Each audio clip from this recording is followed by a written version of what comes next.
Okay, welcome to the Cleveland Heights City Council Committee of the Whole meeting on June 11th. It's 6 p.m. Andy, would you call the roll? Cobb. Here. Kuda. Here. Petrus. Here. Larson. Here. Maddox. Here. Russell. Here. Posh. Here. All right, we're here today to go over the Charter Review Commission recommendations and next steps.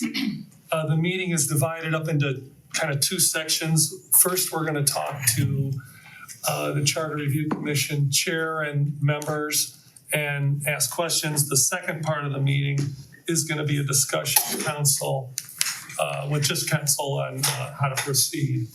I'll just say a couple of things up front. So we appointed this Charter Review Commission last year, about a year ago. And they put in countless hours of work. So we want to thank you again, all of you. And you certainly produced some extensive materials. And I hope everybody had a chance, council, to look those over. Just for the record, could we recognize why don't y'all, all the commissioners say your names, please? Linda Striyevsky. Ian Ball. Guy Stallion. Harriet Applegate. Jonathan Cecil. Roland Anglin. Drew Herzig. And Stephanie Morris.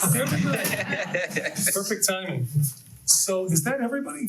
Wow, very impressive. Oh, Craig's not here. Craig. Oh, no, He's out of okay. town. And Greg Kluge's, okay. So we would love for you to do an introduction to the topic, and then mostly what we would like to do is ask questions. Sure. So I appreciate the opportunity to be with you tonight. I think we all appreciate it. And I want to thank you for the opportunity to serve on the Charter Review Commission. It's really been a pleasure for me to work with the commissioners. It's been an interesting experience.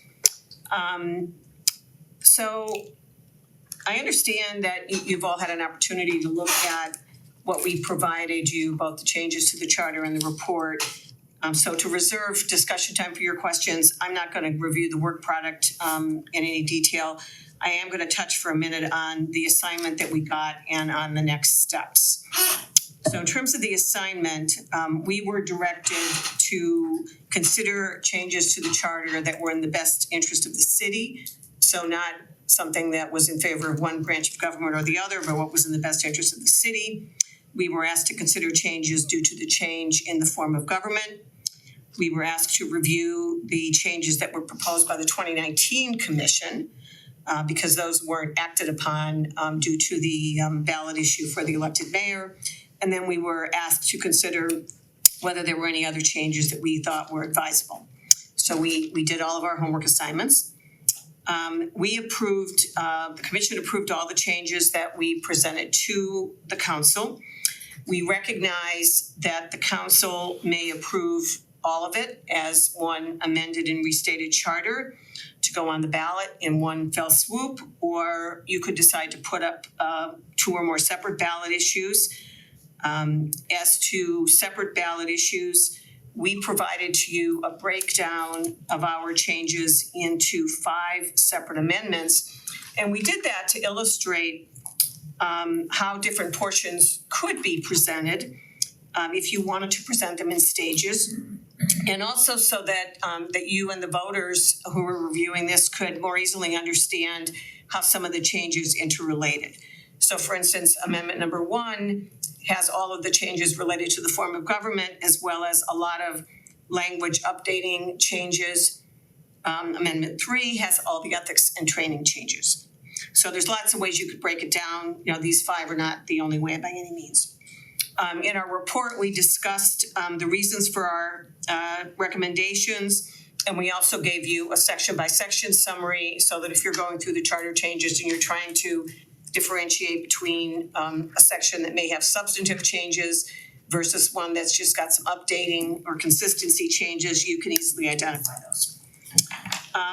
As to timing, council certainly has the authority to decide to put some amendments on the ballot sooner and some later.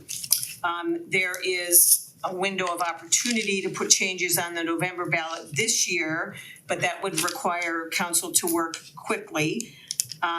You also might want to consider that it's a crowded ballot this year, and that may make it more challenging for council to conduct any kind of a campaign to encourage voters to approve changes.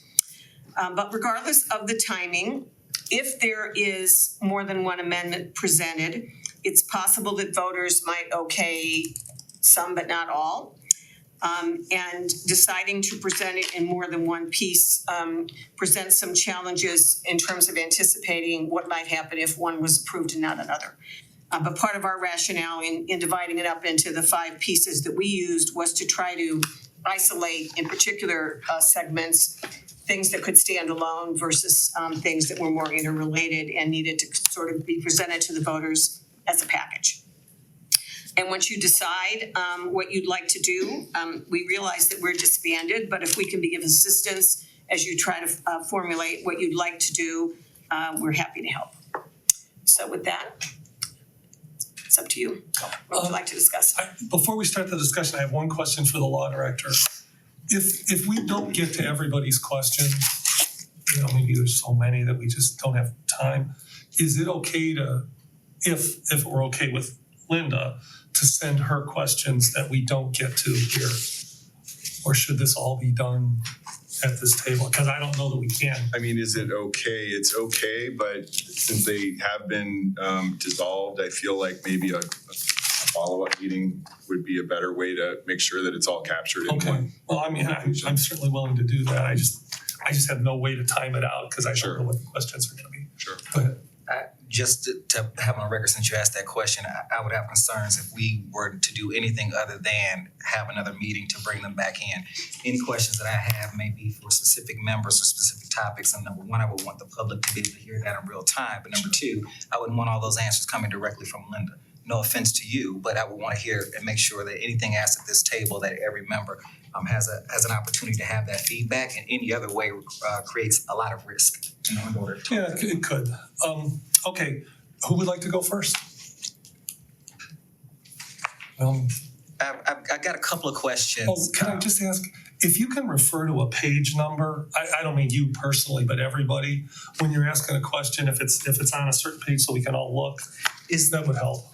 Before I ask my question, is there a way we could, because I'm getting a sense, and I know I can ask you questions, but I'm getting a sense that everyone else is on the sidelines. So there's a way we could bring people to the table collaboratively, because all of my questions seem like they're about to be directed towards Linda, and I don't necessarily need my answers from her. I'm fine with So if anyone wants anybody to asking, come but to the table, I don't think it's practical to get everybody at the table, but well, as I'm asking the questions, if anyone wants to come to the table and answer those, feel free to Here's the open. provide some color. Yeah, they're not a shy group. They'll speak up if they have some. My first question is just an overview in terms of the process. I watched the process in the meetings, and I know that multiple people were interviewed. And I guess my largest question is this. In terms of the research for any of these recommendations, was there any research into disparate impact or DEI in terms of these suggestions?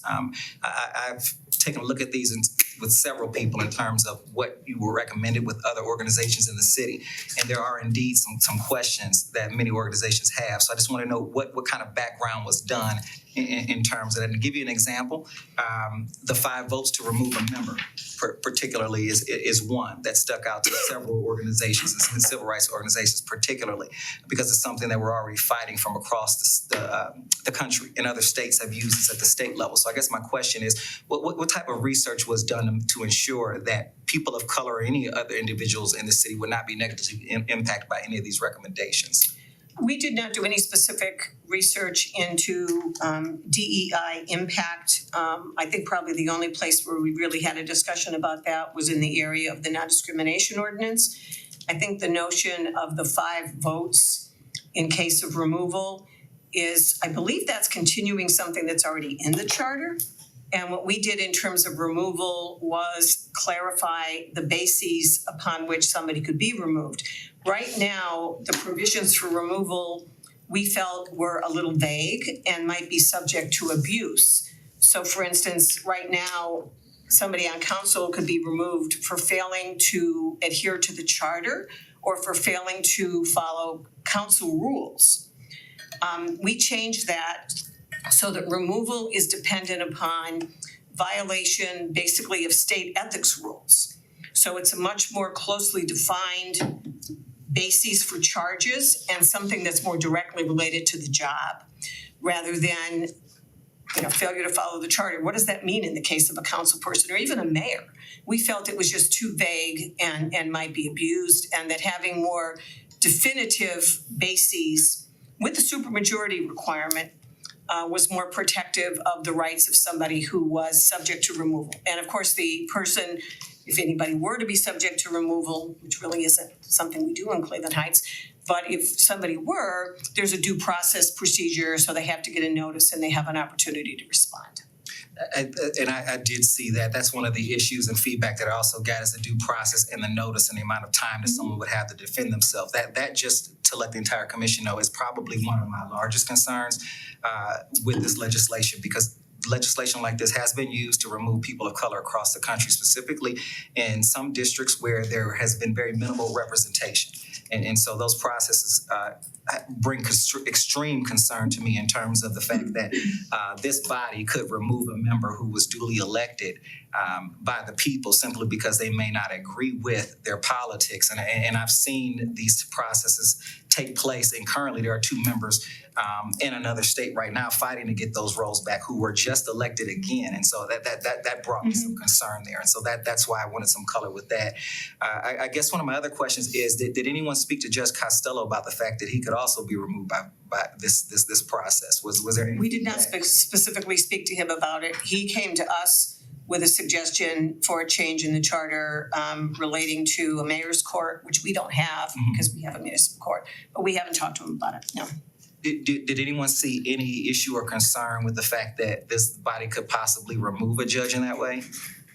Well, we did question, we did have some discussion about that and wondered if that was something we're allowed to do. But we did note in looking at some other charters that other charters do give council the right to remove any officer of the city, and that would include a judge as well as other elected officials. But again, in many of the other cities that we looked at, my recollection is that they often had less specific bases for removal than what we recommended. And we really felt that by narrowing the range of things that could be a basis for a removal effort, we were protecting elected officials against capricious actions, if I could use that word. It's really got to be something like, campaign finance violations or violation of things like theft in office, things that were really more job specific. In terms of the discussions that you had, is there a general agreement from all of you that these are the recommendations that you all would stand by for council, or is there anyone who has any specific recommendations that they would have pulled out? I guess that is my next question. You mean for the whole set of changes? Mm-hmm. Is there any? Sometimes we had unanimous votes, sometimes we had split votes, but I'll let other people talk. Is there anyone that has anything in particular they would disagree with or would have changed or modified from the suggestions that were sent to council, just out of curiosity? I'm Drew Herzig. The one thing that concerns me the most is giving the council the authority to summon any city employee required to attend a council meeting and answer questions, to brush aside the department directors, to ignore the whole chain of administrative, authority kind of thing, and pluck anybody out from behind their desk and make them answer questions in front of council. I think that is so liable to abuse. It's like putting a target on the back of every city employee. How can they possibly do their job confidently if somebody says something about them to a counselor and suddenly they're appearing before the council to answer questions? I think that's the reason I could not vote to approve our recommendations in general. There are other issues as well, but that in particular really frightens me. The council has, if they adopt this, the authority to summon any city employee without going through any sort of hierarchy kind of thing. I would think even union members would say, without representation, how could a union member possibly be called in front of the boss and say, you have to answer questions to us now kind of thing. So that is, in a very narrow sense, one of my prime areas of concern in this. Thank you. Thank you. I also Agree. second, yeah. Okay. And if I may, I heard you say that there were some other issues that you have. Is there anything that you would like to express now in terms of any feedback about this process or any disagreements that you have in terms of the recommendations? Well, I want to be honest, I did come to the Charter Review Commission with an agenda. I don't know about other people that I did. There are two things. I wanted to have the city adopt the most progressive, democratic, inclusive, and accessible charter possible. And I think we made great strides along that way. Not everything that some of us wanted got in it, but a lot of it did, and a lot of hard work on it. The other agenda item I had was to make clear the boundaries between the legislative and the administrative branches of this government kind of thing. And in that, I feel we actually failed, that we erased some necessary barriers that made it more fraught now, more liable to contention than it was before. And that does worry me. I don't want to go into detail because that's too long, but I'm afraid instead of giving better definitions of, whose lane is whose kind of thing, we said, oh, nope, you can, as I mentioned, city council can reach into the administration and grab anybody out, things like that really do. Is there anyone that want to give any feedback to his statement as well? I'd like to hear any other points of view, if there's anyone that want to add any color or opinion. I mean, I think it's unreasonable to ask that question. Because as a commission, we had debates, we had discussion, the meetings are public, the videos are public. Sometimes they carry over between meetings. Right now, you're getting small snippets.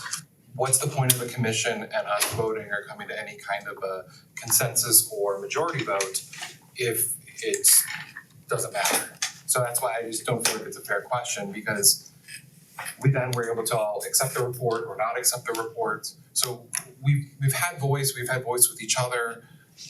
I don't think we've hidden anything. So I don't quite understand what you're hoping to gain from that. I think it's important for me in order to hear all the voices that were at that table. I know that from what I'm hearing and the feedback that I'm hearing is there's some misunderstandings or some disagreements, but that maybe that wasn't always expressed. So it's important for me to make sure that even though the majority is given the recommendation, that I'm hearing all sides of it.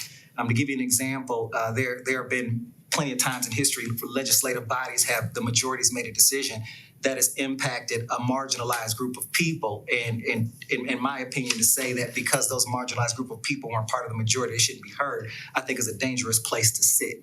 And so it's important for me not only to hear that information on camera, but for the general public to also know that feedback. I think it's a dangerous thing when we take that groupthink idea and we plant it because we voted in this majority to all of a sudden assume that there's nothing else important that the other voices in the room might say. And so for me, it's important to make sure that we are always shining lights on those voices. I think it's important on this council as well. I think there have been many of times, even with the last council meeting, where I was a lone dissenting vote. I think my reasoning, though, is just as important as the rest of the members of this body in terms of why, as a representation of this community. So I don't think there's ever a reason to silence a voice because it's not a part of the majority. In fact, I think that is a reason to make sure that that voice is as loud as it could possibly be in every room situation. So that's why I'm asking these questions. It's not about probing, it's about clarity and making sure that I am hearing all voices before we bring something possibly to the voters or have a discussion at this table. And from the feedback that I'm getting from multiple cases, that didn't necessarily happen. So that's why I'm asking that. I'd like to say, the process that we underwent for the last year was very illuminating. We had lots of discussions, lots of disagreements. We hammered out agreements. We talked about things. We discussed them in multiple meetings.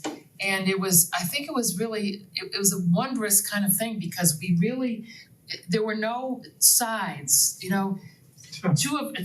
one set of two would be for something and then in the next meeting another, it was very interesting how people thought about things. And we really spent a great deal of time talking about and through things. And it was, I think, quite remarkable that we were able to pound this out. And so I think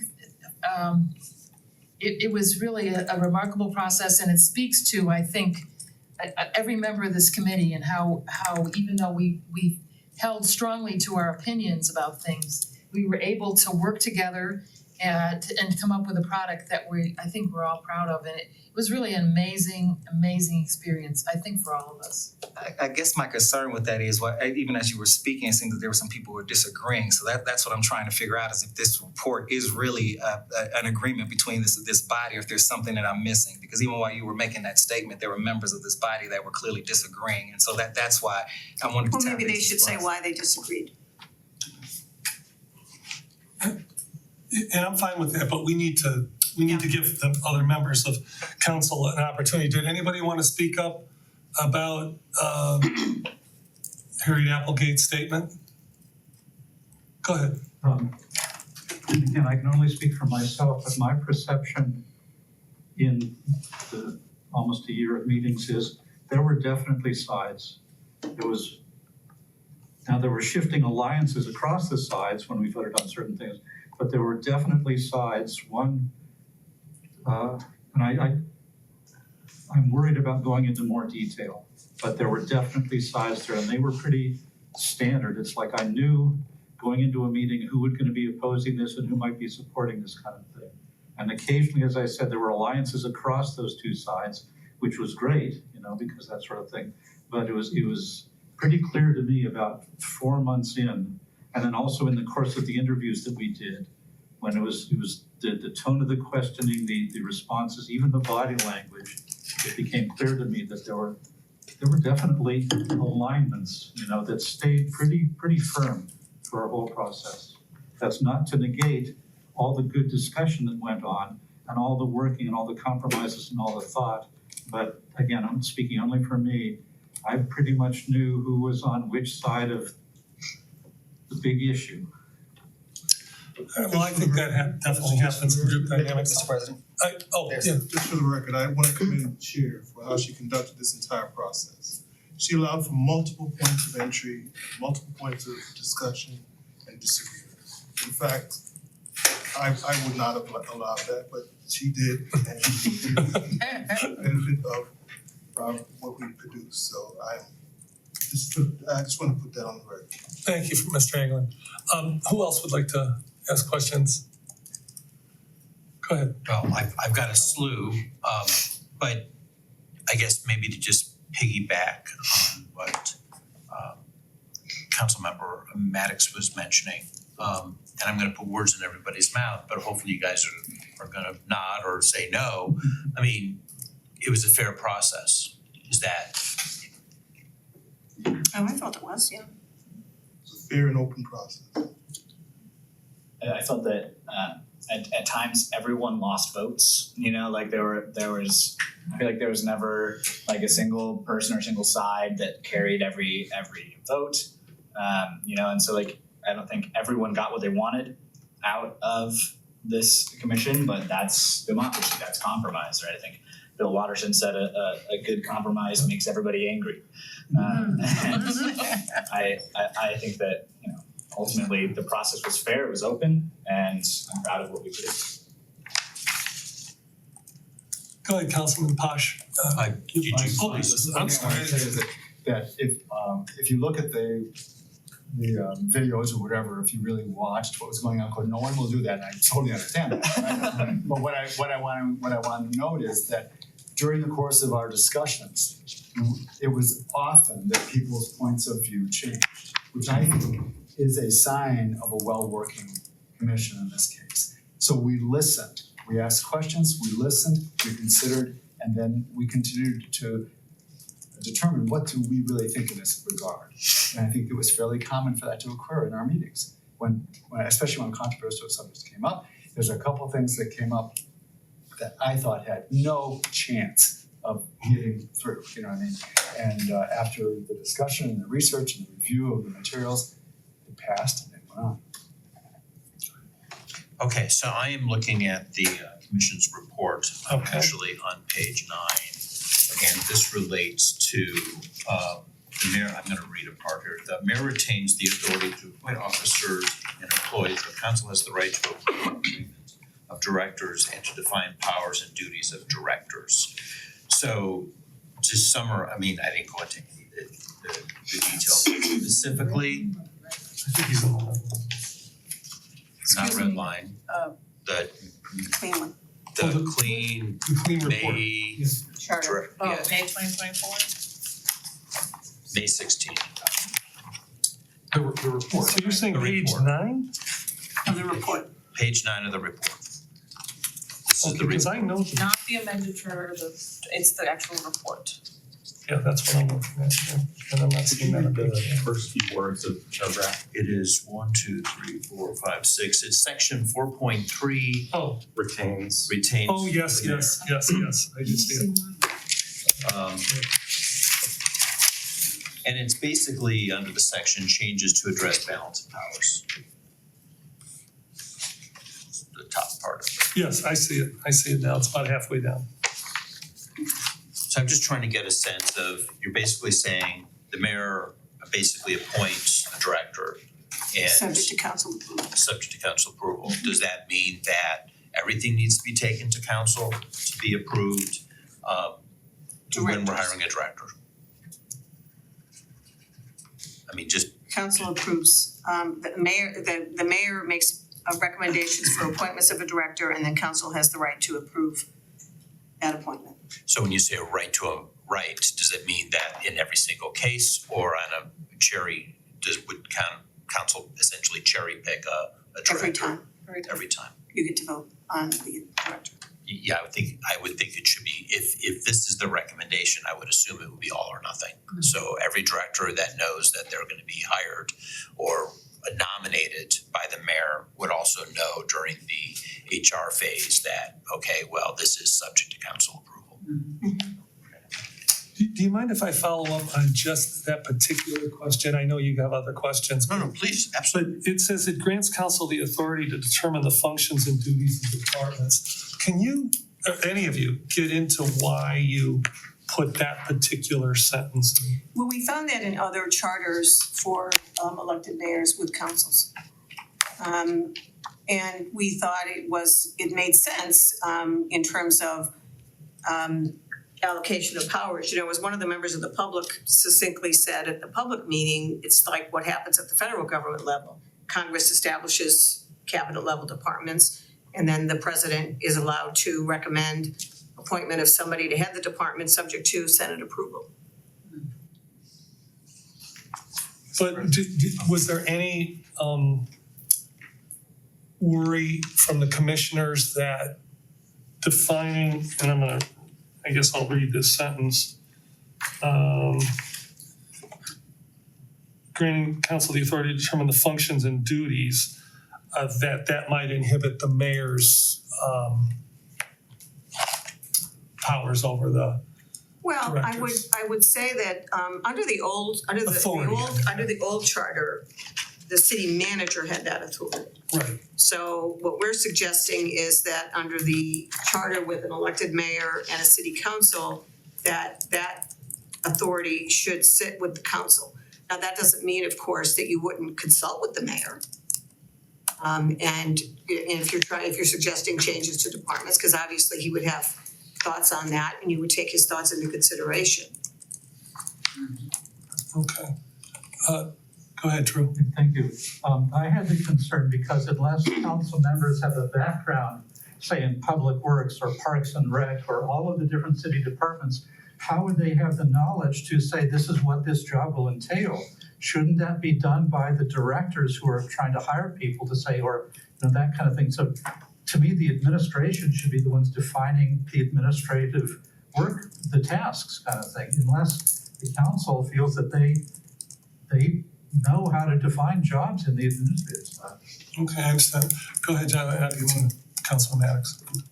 No, my question was along those lines. I just wanted to know how you went about deciding that council could make those kind of executive level decisions about what's happening operationally to direct reports of an executive level position. Because in order to do that, that would mean that you would have to have a council of experienced executive leaders who would understand operationally and process how to make those things happen. So in most cases, that's typically not the case, and the expectations for a council member being elected would be the same as a mayor. So how do you define those roles in a decision-making process where in many cases, most of the council wouldn't be experienced enough to make executive level decisions in that area, I guess is my question. You don't necessarily ever have a mayor who has that experience either, but you may say something. I was gonna say, I would trust more people than one person to make those decisions, because how can I have one person be good at everything? And then two, I look to the council and the legislative for more of a continuity from the mayor can come and go every term, but the council's gonna have more continuity because there's more voices and a little more consistency by kind of roughing out the edges, that I would expect council to be able to provide some of that. Here's how the people have said that they want the administration to work, or they want this from the Parks Department, but also if you were changing it every single time, one of the hopes would be the voters would be like, stop doing that, don't do that, and you're not gonna get elected. So it was more voices would allow for that to be leveled out a little bit more. It'd be a little more drastic to change it every single time, and it would also be a little more politically you would have to explain it more if anyone was gonna make sweeping changes, or one person can't make the sweeping change, but if the mayor as one person can make a sweeping change, what's gonna check that?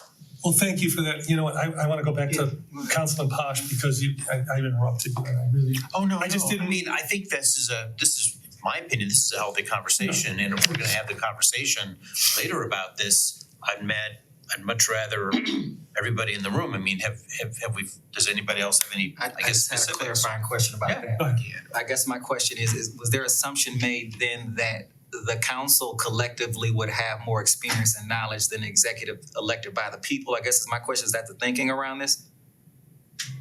I think it really goes to more fundamental division of powers between the branches of government. It doesn't have to do with particular people. It doesn't have to do with the current cast of characters. It's more just the structural elements of roles of legislative bodies versus roles of And executive bodies. I guess that's my concern specifically, is that could shift an entire city or have a negative impact based on who else was elected. If they don't have a specific set of skill sets, to then have them directing that to an executive level leader does put the city at risk. It could go both ways. I don't see how. Because you don't necessarily have a mayor who has a lot of executive experience. I didn't mean to cut you off because I'm not finished yet, but that's why he also has department level leaders and advisors that you staff your weaknesses as a leadership role. An executive level leader would surround themselves with cabinet and department leaders to help fill in that gap. That wouldn't be the responsibility of council. So that's why I'm confused about how council can make a decision not only about those processes, the organizational setup, and how those plans are executed if the executive branch has its own cabinet or directive level positions, I guess. So I'm still confused about how you're saying that the council as a body would still have more experience than the executives are in those roles and the duly elected mayor. Just based on real life experience, you don't see that. You just don't see that. And even when we just did our election, which we only had one, we were this committee was looking at two entirely different skill sets for both council and our mayor at the executive level. So that's why I'm confused, because in this case, it seems like it's almost rolling back to a council-run form of city, which kind of takes away the You mean desire. city manager. Right, it kind of rolls us back to that, even though the way this is set up and the way that the community just elected it, they wanted to put trust in a single executive leader with those balances. But I think this kind of goes above this. I guess I'm looking for clarity on why we would think that a 7-member body of people who might have been elected just a year ago or so would still have more experience than an executive level leader the expectation should be that they have years of leadership experience before they walked into this role. And that's been the expectation for the election. So Yeah, it doesn't necessarily work out that way. And I think under the city manager form of government, although the city manager had the authority to determine structure of departments, the city manager was under the authority of the city council. So that much is staying the same, that it's city council's authority. But the city council has never directed the structures of an individual department in the Maybe city. they should have.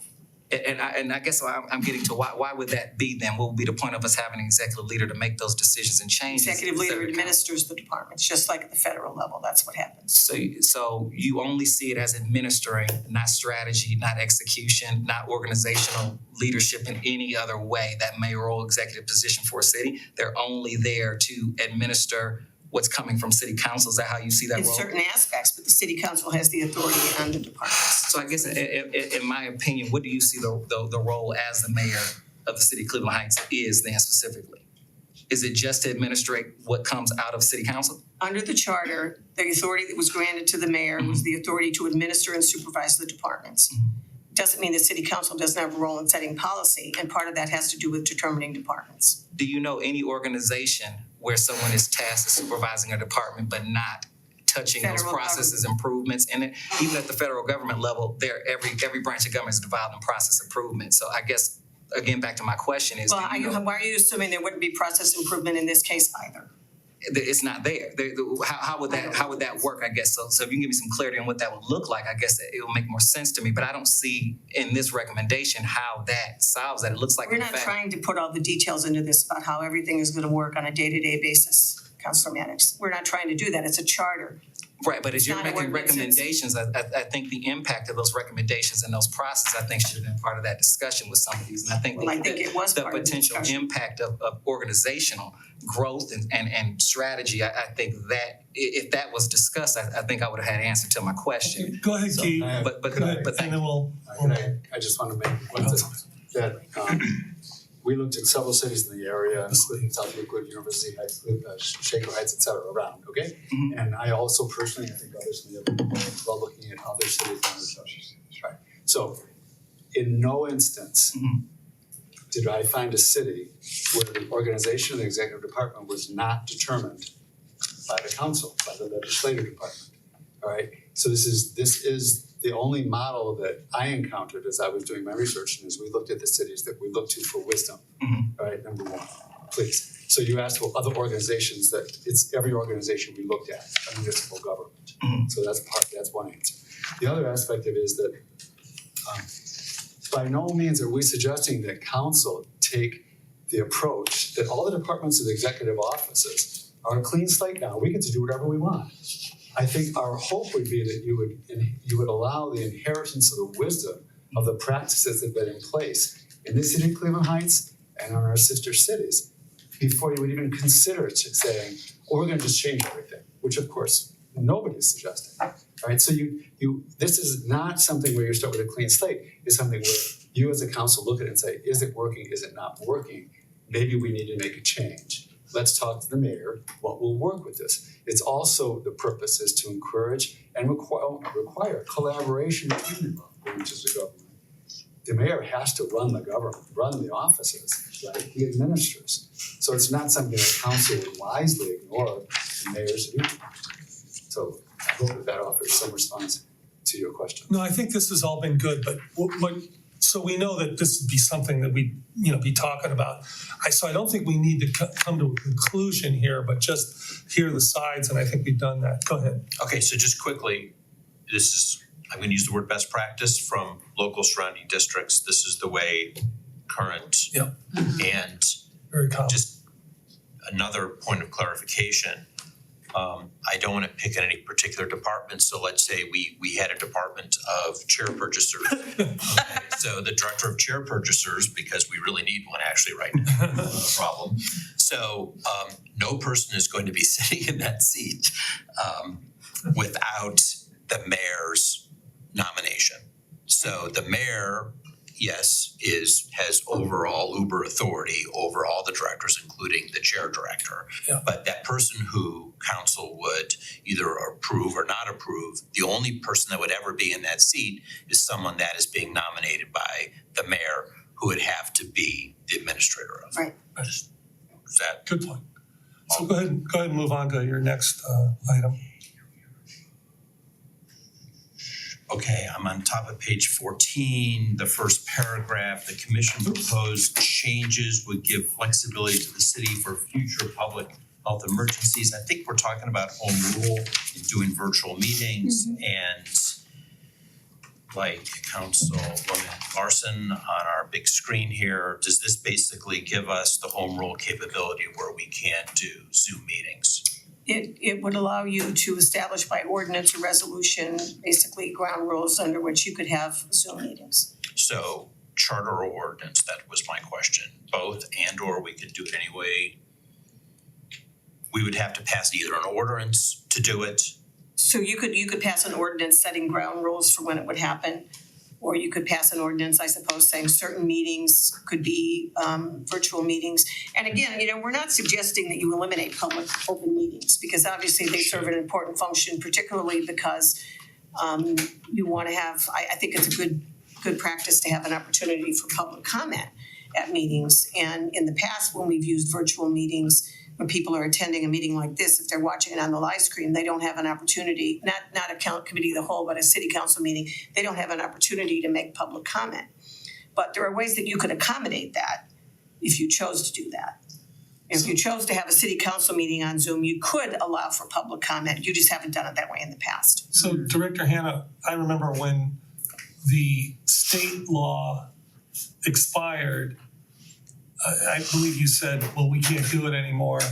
But that's because we didn't have an That's- ordinance or a charter. The charter Because didn't the- allow it. The Okay, charter didn't allow city council to do it. got it. Council adopted an ordinance allowing other boards and commissions to do it because it wasn't prohibited by charter. Okay, You could do it. so that's why. Go ahead, The Drew. change would modify that. There were a number of things that as a group we decided to put in the charter so that they would be more strongly reinforced in case the state legislature starts coming after home rule cities. Nice, I get it, yeah. Go ahead, Councilman Posh. I'm in the subpoena power on that same page, and basically you did make it clear.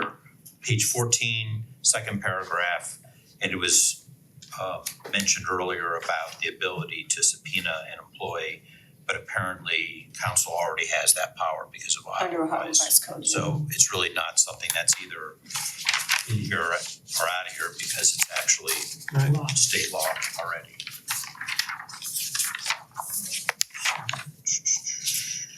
Choice voting, okay, I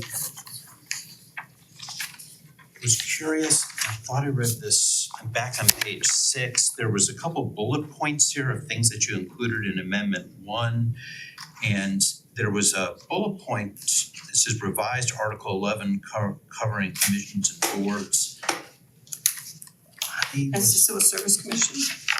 well, okay, so is this sort of like BZA, is this committees, is this? We made a change to the Civil Service Commission provisions to give them a role in making recommendations on salary adjustments for the mayor and for council. Okay, but it really didn't have anything to do with other boards and commissions that are besides civil service. To go back and look, I think we may have suggested another change. Let me look at Where are you, Councilman? Article Six. 11. Article 11. And the remits council to establish by ordinance other boards and commissions it deems necessary. So it's kind of paralleling what happens with departments. And it changes the powers for the planning commission. This was something that was recommended in the 2019 changes to expand the scope of their authority to include factors such as economic, environmental, and social sustainability. And then it adds the new language for the Civil Service Commission to comment on salaries. Thanks. All right, I don't have anything else. who would like to be next? How about Gail Larson? I don't wanna leave you out. Hang on. Okay, do you wanna wait? No, I have a couple questions that could be answered later, but I would like to know, am I muted or, okay. That's so good. One of the issues that came up in the public hearing that raised questions for me, and I understand both positions, but it was the comments about reducing the number of people required for signature petitions for a candidate. Yeah. Since you've had time to think about that, do you have any other insights into those who said, well, if you don't have to do a lot of signatures, you don't really get to reach out to the electorate enough, versus those who said having to get a lot of signatures can also be an impediment? We actually had discussion after that meeting about those comments, and we did adjust our recommendation. So initially, we had recommended, I believe, 100 signatures for petitions for the mayor and 50 for council, and we adjusted that to 300 for the mayor and 150 for council. So we made a change after the comments made in the public meeting. That's on page 18 of the report. It was a good discussion, so I'm glad that you made that amendment. Thank you. Mr. President. Yes. What page was that? I'm sorry. I have a bit of 18. a follow-up. Thank you. Oh, go ahead, Councilman. So you just overviewed the changes for individuals running for office, but it looks like, I think, starting on page 21, there were some changes to the signatures for Right. initiatives, referendum, recall of council members, and recall of mayor. Would you be able to just overview for us the commission's thinking on making those changes, Sure, Page so 22. beginning on 21? there are signatures required for an initiative, petition, a referendum, or a recall. And our initial recommendation had made changes to those requirements in two respects. The charter right now calls for measuring, taking a percentage of voters, and it uses registered voters. And it doesn't say registered voters as of a particular day, it just says registered voters. So there's been a case decided in Ohio which found that to be unworkable. And actually, when the petition for the elected mayor issue was being considered, the city decided that they were gonna use people who, I don't know if it was registered voters as of the last election, but they just tried to make it more definitive.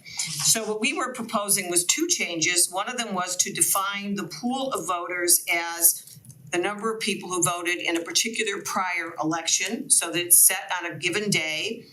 And then we also proposed reducing the percentages. When we went back and looked at that again after the public meeting, and we heard the comments at the public meeting, we decided to keep our change for the pool of voters, but to go back to the percentage that was in the charter today on the percentage of voters. So for initiative, it's 10%, for referendum, it's 15, and for recall, it's 25. Recall of the mayor already was 25, and we hadn't proposed a change in that. So the chart that starts on page 21 tells you how the number of signatures changes based upon those two elements. So in the case of initiative, under the current rule, it would be 3,400 basically, and under the revised rule, it's 1,700. So it's basically half as many. So that was kind of the. So given that, when you're using percentages there and you're using 150 and 300 for signatures, why wouldn't you just figure out what percentage that was so that as our population grows or, whatever? You could do that. I think currently our charter says something like 2%.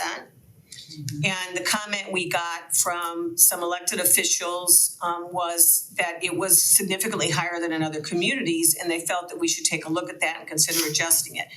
And so, that's what we did. We thought it would be more straightforward to have specific numbers. You could decide to do a percentage.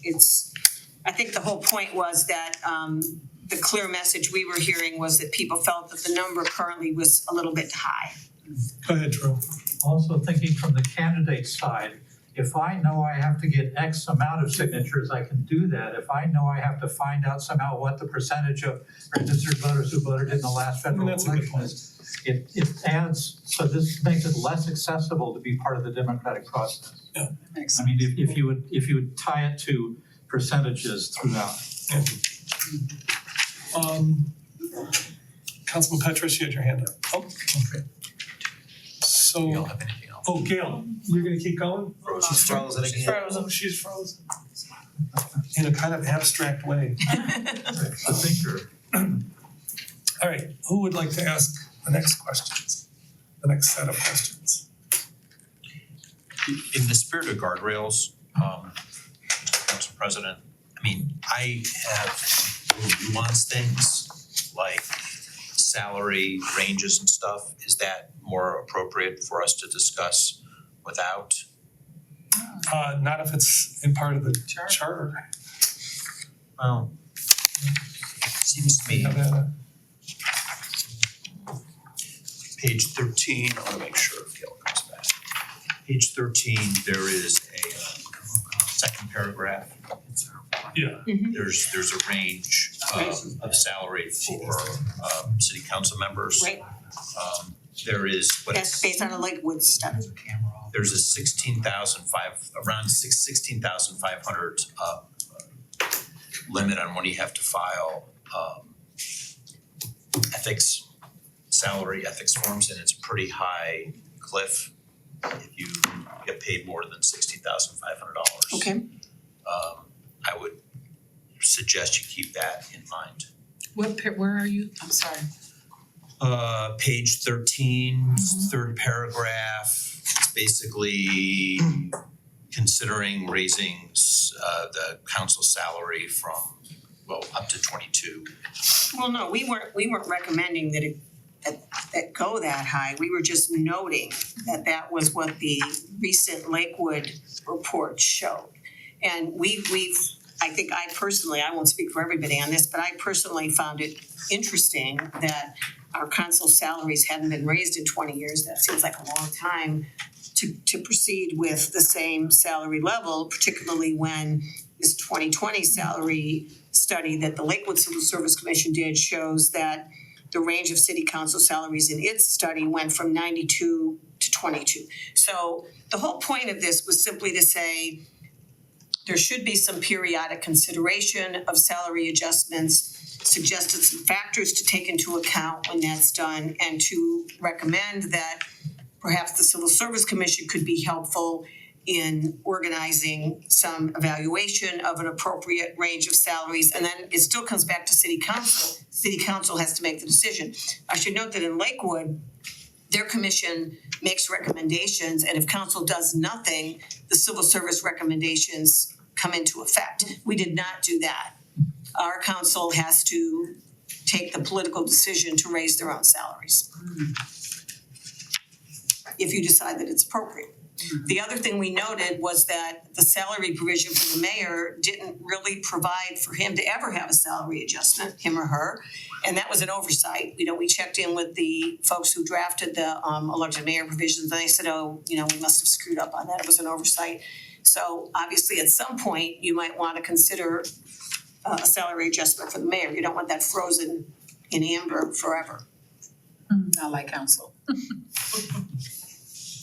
She said. Oh, and I know it's noted in the report, but also that it can't take effect while you're in office, like, so it's split by the term, and because of the rolling nature of the different positions, there will be differences, but that's just because it actually ties back to, is it the ORC? Yeah. Or is it, okay, so the Ohio Revised Code You just, can't give yourself a raise that applies during your term. It's gotta kick in the next term for whoever gets elected for the next term. Gail has her hand up. oh, go ahead, Keith. Thank you. We're kind of skipping around a bit, so please forgive me, but I was interested in the section on budget financing. And in the report on the redline report from your committee on page 16, you talk about the fact that the committee considered that they wanted to make sure the level of detail was useful to council or to both branches, but without being constrained by too much detail. And then I went to page 15 on Amendment 1, and at the very end, after budget process has all been enumerated, which I very much appreciate the thoroughness of that section, by the way, the last sentence says, council shall subsequently act to implement the budget. Did you have any discussion about what that means? Yeah, He is our budget and finance expert. but not except I'm just participating in this. What I was doing was I was referring to the National Civic League's model charter, and I referred to the several charters. Again, I relied on Shaker Heights, University Heights, et cetera, the one in the area, all right? And in the model charter, I believe, one of the things they made clear is that in addition to passing the budget and having the budget affirmed, there is the directive that council then takes action to implement what they've approved. All right, and if I remember correctly, what the intention was, there's a part of the charter where it's noted that if council asks the mayor to do something, the mayor is expected to do it. And I can't remember the section or the area, but basically it just says that it's clear from the charter that when council directs this to be accomplished, the mayor as the executive is supposed to do that work. All right, in the same way, if the administration brings to council a budget and says, we're asking for this, all right, then this sentence says, council's expected to do what they've agreed to do according to the budget. If that makes sense, I hope that makes some sense. Yeah, it does. Thank you. Yeah. Thank you're you. welcome. On page 2 of the red line, under vacancies, it says the mayor shall fill such vacancy within 10 days. This is if council, I see you changed it from 45 to 60 days. But it doesn't say from the applicant pool or anything. Did you guys discuss whether or not there should be, You're like page 2 of what I'm sorry, the red line. Red line report. Yeah, so I'm under vacancies, and I'm looking Red at, line charter, not red line report. yeah, the red line. So it says that in the first instance, the vacancy would be filled by appointment by a majority of council. Right. And then if council fails, then the mayor would fill the vacancy. In neither of those instances does it refer to any kind of pool of candidates. Now, you could certainly specify that, but we weren't really trying to drill down into the details of how the appointment process would work. So Director Hannah, is that something that would ordinarily be done in an ordinance? The idea of, putting something as specific as from the pool of candidates? I'm on page 2 under vacancies. Yeah, which part specifically are you looking at? Just, I actually skipped ahead to where the mayor would have to make the appointments, but it doesn't say, from the pool of applicants. It doesn't get into the process of how you solicit applicants and you screen applicants. And I think I understand why, but is that something that a council might do in a ordinance? It sounds like a conversation we've had at different times It does. around this table, and I think it would be much more likely to appear in an ordinance than in a charter. I feel comfortable saying that. Okay. And then I didn't understand the last sentence in that same paragraph where it says, the expiration of the term of the member who vacated the office or a successor is elected and qualified. I don't know what that means. Well, there's further language that discusses when there would be an election. Right. So if there's only a little bit of time left, you're gonna have the rule in the next paragraph apply. So you elect a successor at the next municipal election if it occurs a certain amount of time in the future. And if the vacancy occurs more than 90 days prior, otherwise the person serves the expiration of the term. So, Okay, now I see, I just didn't expect to see that, I guess, here, but now I know what it means in relation to. it's a change obviously from what's in there now because we got comments from several elected officials that the current process, which in the case of Councilor Larson and the case of Councilor Posh, they are appointed and they have to run for election very soon. Yeah. And people felt that was not the best process, so we suggested something a little different. Right. Council. Just for clarification again, what was the total number of municipalities you researched as you were developing this? I would, let's see. We looked in depth at Lakewood, South Euclid, Shaker Heights, and University Heights, and the model charter. On some issues, we also looked at additional cities. I know Guy looked at some additional cities when he was doing some research on some issues.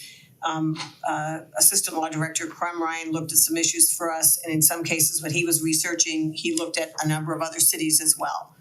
But we consistently referred back to those 4 plus the model charter. Okay, thank you. I just, based on the feedback and the statements you made earlier, I just want to know what municipalities we were speaking at and just how broad that was in that research in terms I of. mean, obviously, there's lots of municipalities in the state of Ohio, and since we had decided we wanted to finish by May 31st, Yeah.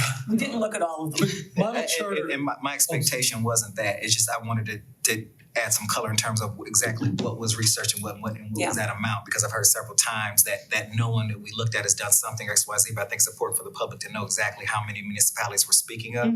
It's been a conversation that we've had on council in terms of research and legislation that we stated that I don't find any municipality that does X, Y, and Z, and we come to find out we've only asked 2 or 3.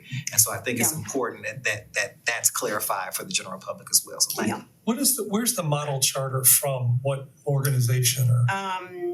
How municipal league? National. No, National League of Oh, okay, Cities. yeah, I'm familiar with that, I just, okay. It's on our webpage. We're kind of towards the end here, so please, Yes. get other Can you people. explain what made you all decide to do the ranked choice for voting? I'll let Harriet answer that. Well, there's currently a pretty large group of people in Ohio that are pushing ranked choice voting, and they include a number of people who actually live in Cleveland Heights. We were looking at various different forms of government, and we obviously looked at but did not pursue, doing districts or mixed districts and at large, that sort of thing. And ranked choice voting is an Ohio institution.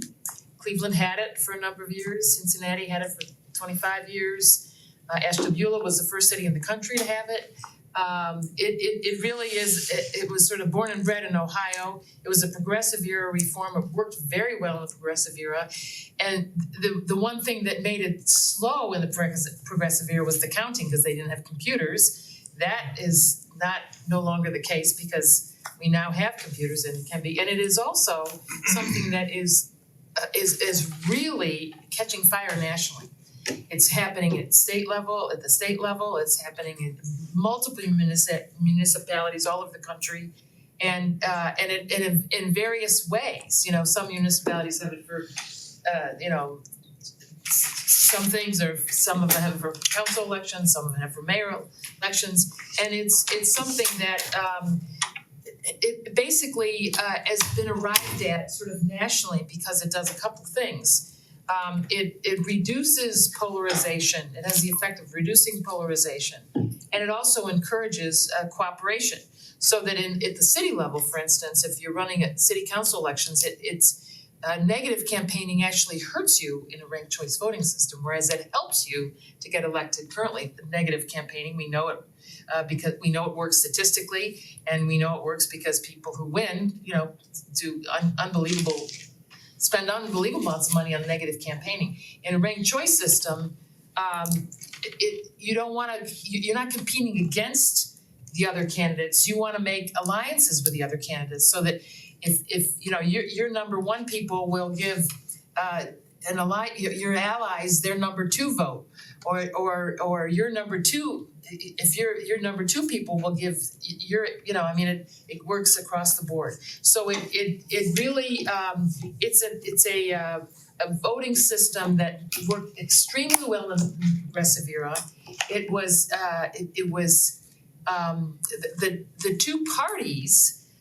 Majority parties don't like it. Because they have winner take all. That's why we have in Ohio, even though we have it's almost half Democrats, we have super Republican majorities across the state. So Republicans tend not to like it in Ohio, but if it's, say, New York State, it varies. And majority parties who want to keep control don't like it. Significant and organized minorities can get their candidates elected in a situation like the city council election where they could not, absolutely could not get them elected. In a winner-take-all system. It still preserves majority rule, but it guarantees significant organized minorities. In Cincinnati, for instance, when they had it, there was always African Americans on council from 1925 on. There were labor representatives on city council. And in fact, they threw it out in Cincinnati on a race baiting campaign because a black man would have been the first black mayor in the country in 1955. And the Republican Party in that case had tried 5 times to throw it out. And they finally were able to successfully throw it out in Cincinnati because using the specter of a black mayor. And but it really helps significant organized minorities while preserving majority rule. How many cities in Ohio still is doing ranked choice? Well, they're none right now. Oh, none.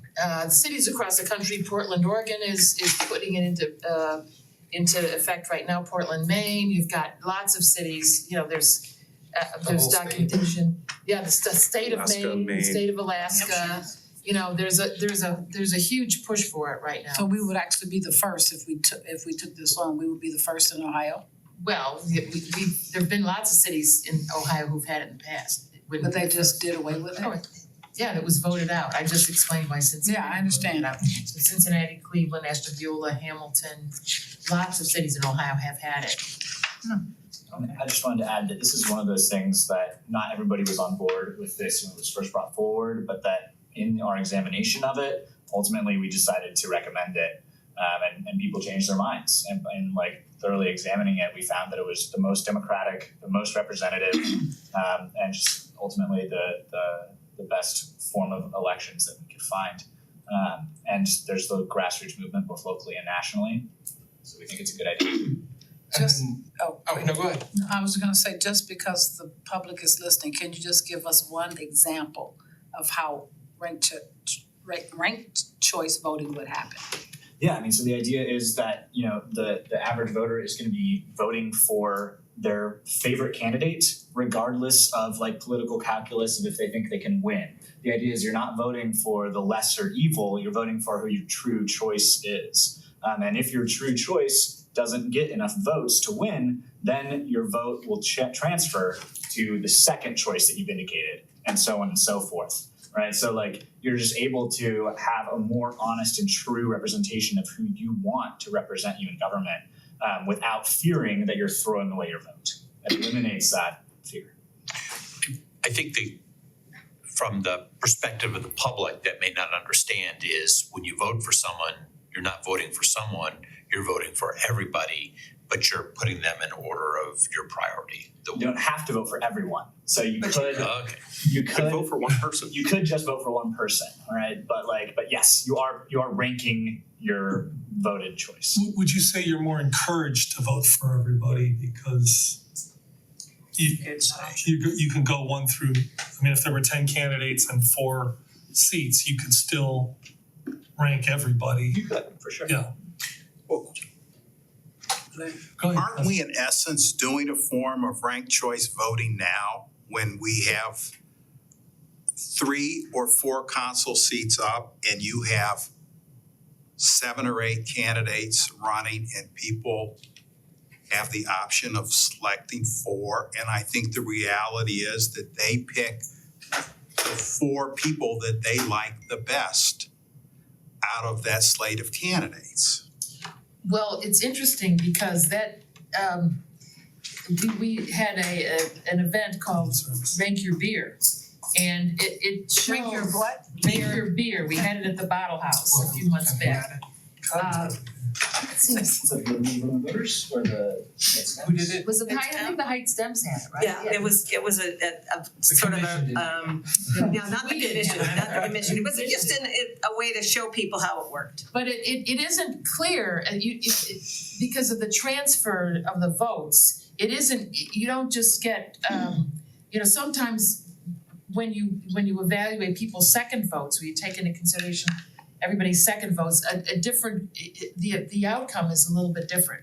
So it isn't, we don't really have it now, and that's why it's a delicate barometer of voter opinion. You really get nuances in terms of opinion, and it's it's very easy for the voter just goes into the booth and ranks. This is my first choice, this is my second choice, this is my third choice. So, Democrats and Republicans, both parties, you don't like all the candidates the same. Nobody likes everybody the same. People have favorites. And if they don't have favorites, then they can and it's hard to imagine that people wouldn't wanna rank people in order of. So when you say transfer from your first choice to your second, you mean those votes move from the first count does to the second choice? The count transfers them. I'm sorry? The counting that's where the transfers take place. The voter just ranks the choices. So if someone's top choice, if that was mine and everyone else in the room was like, nope, then my second choice would go to the second choice person. Maybe that's who you all wanted. So that's what is meant by transfer, and it's something that is best done, explained, and walked through. And one point I wanted to make, just at a very basic level, is people don't vote now, nor do they have faith in the system now. And there is a potential that this can restore some faith, because it may not have been my first choice, but my second choice got in. And then as you read more onto it, you get into it, to me it was just people don't wanna vote now. How are you gonna mess that up? And if this can elicit more, and also it reminds me from an urban studies, urban planning background of like roundabouts. First year, accidents go up. Every other year, accidents go down. Once people get the hang of something, like, this makes so much more sense. So there is a little bit of that transition that has to happen and be walked through. And I mean, I know some people knew more than others, but as we talked about it, it was okay, if this could restore an ounce of faith. Councilman Petrus had his hand up. Just like to reiterate, so one, directly addressing your question, no, we do not have ranked choice voting today. You can select multiple people. So for example, this last fall, there were 3 seats up, and so you could select up to 3 people, but we weren't ranking them. The reality is that people are accustomed to making choices and ranking their preferences every single day for one thing or another, whether it's what you want for lunch or what you want to wear to the office. And in those places where it exists, again, it exists statewide in Alaska and Maine, and it's in many municipalities from New York City and Seattle and others. Voters consistently say in surveys that it is easy to understand, and 2, they overwhelmingly favor it. So just wanted to add those. So what problem are you trying to address by proposing ranked choice voting? What problem in Cleveland Heights? I think that something that going into this Charter Review Commission process that we were trying to do is to just kind of create the best possible charter in a lot of ways, So like, I don't think that there's necessarily something wrong with the way that our elections are run right now. It's just a more optimal way to do it. Like it's not that there's necessarily a problem, but it's like this would be even better than what we currently have. And to your point about kind of council, we have 4 seats open at a time. This would also affect the mayoral election and would effectively eliminate the primary. So we would see, I think, more of a visible change in the way that the mayor is elected, because there's a single seat open, for the ranking of votes for that. So just to follow up, I could see it having application in a mayoral election. But in terms of addressing a problem, did you look at the fact that at-large voting can be a problem in diluting or eliminating any minority representation in a city government? Well, it does address that Well, problem. doesn't. Well, I don't know that ranked choice voting doesn't address that, but certainly having an at-large voting system does have the potential to do that. So one And so, This is if a you're corrective. trying to actually. This is a corrective to the at-large, to that fault, that weakness of the at-large system. This is a corrective to that. Ranked choice voting doesn't address that. Oh, it sure does. It sure does. It's organized and significant minorities are, as long as they are organized, they will get their candidates elected. It is done best, historically, it has allowed more people of color to get elected to office than any other system historically, and it very much addresses that. It very much addresses that. Well, to be continued. Drew, you're gonna get the last word here. Well, thank you. Well, Craig, we looked at both of those. We looked at a hybrid structure of council, partly by ward and partly at large, and also ranked choice voting. Some of us were greedy, we wanted both. But a majority of the commission decided that might be a couple bridges too far for this council to say, okay, we're gonna throw all of this out there and see what happens kind of thing. So the majority of the commission decided, let's go with the ranked choice voting.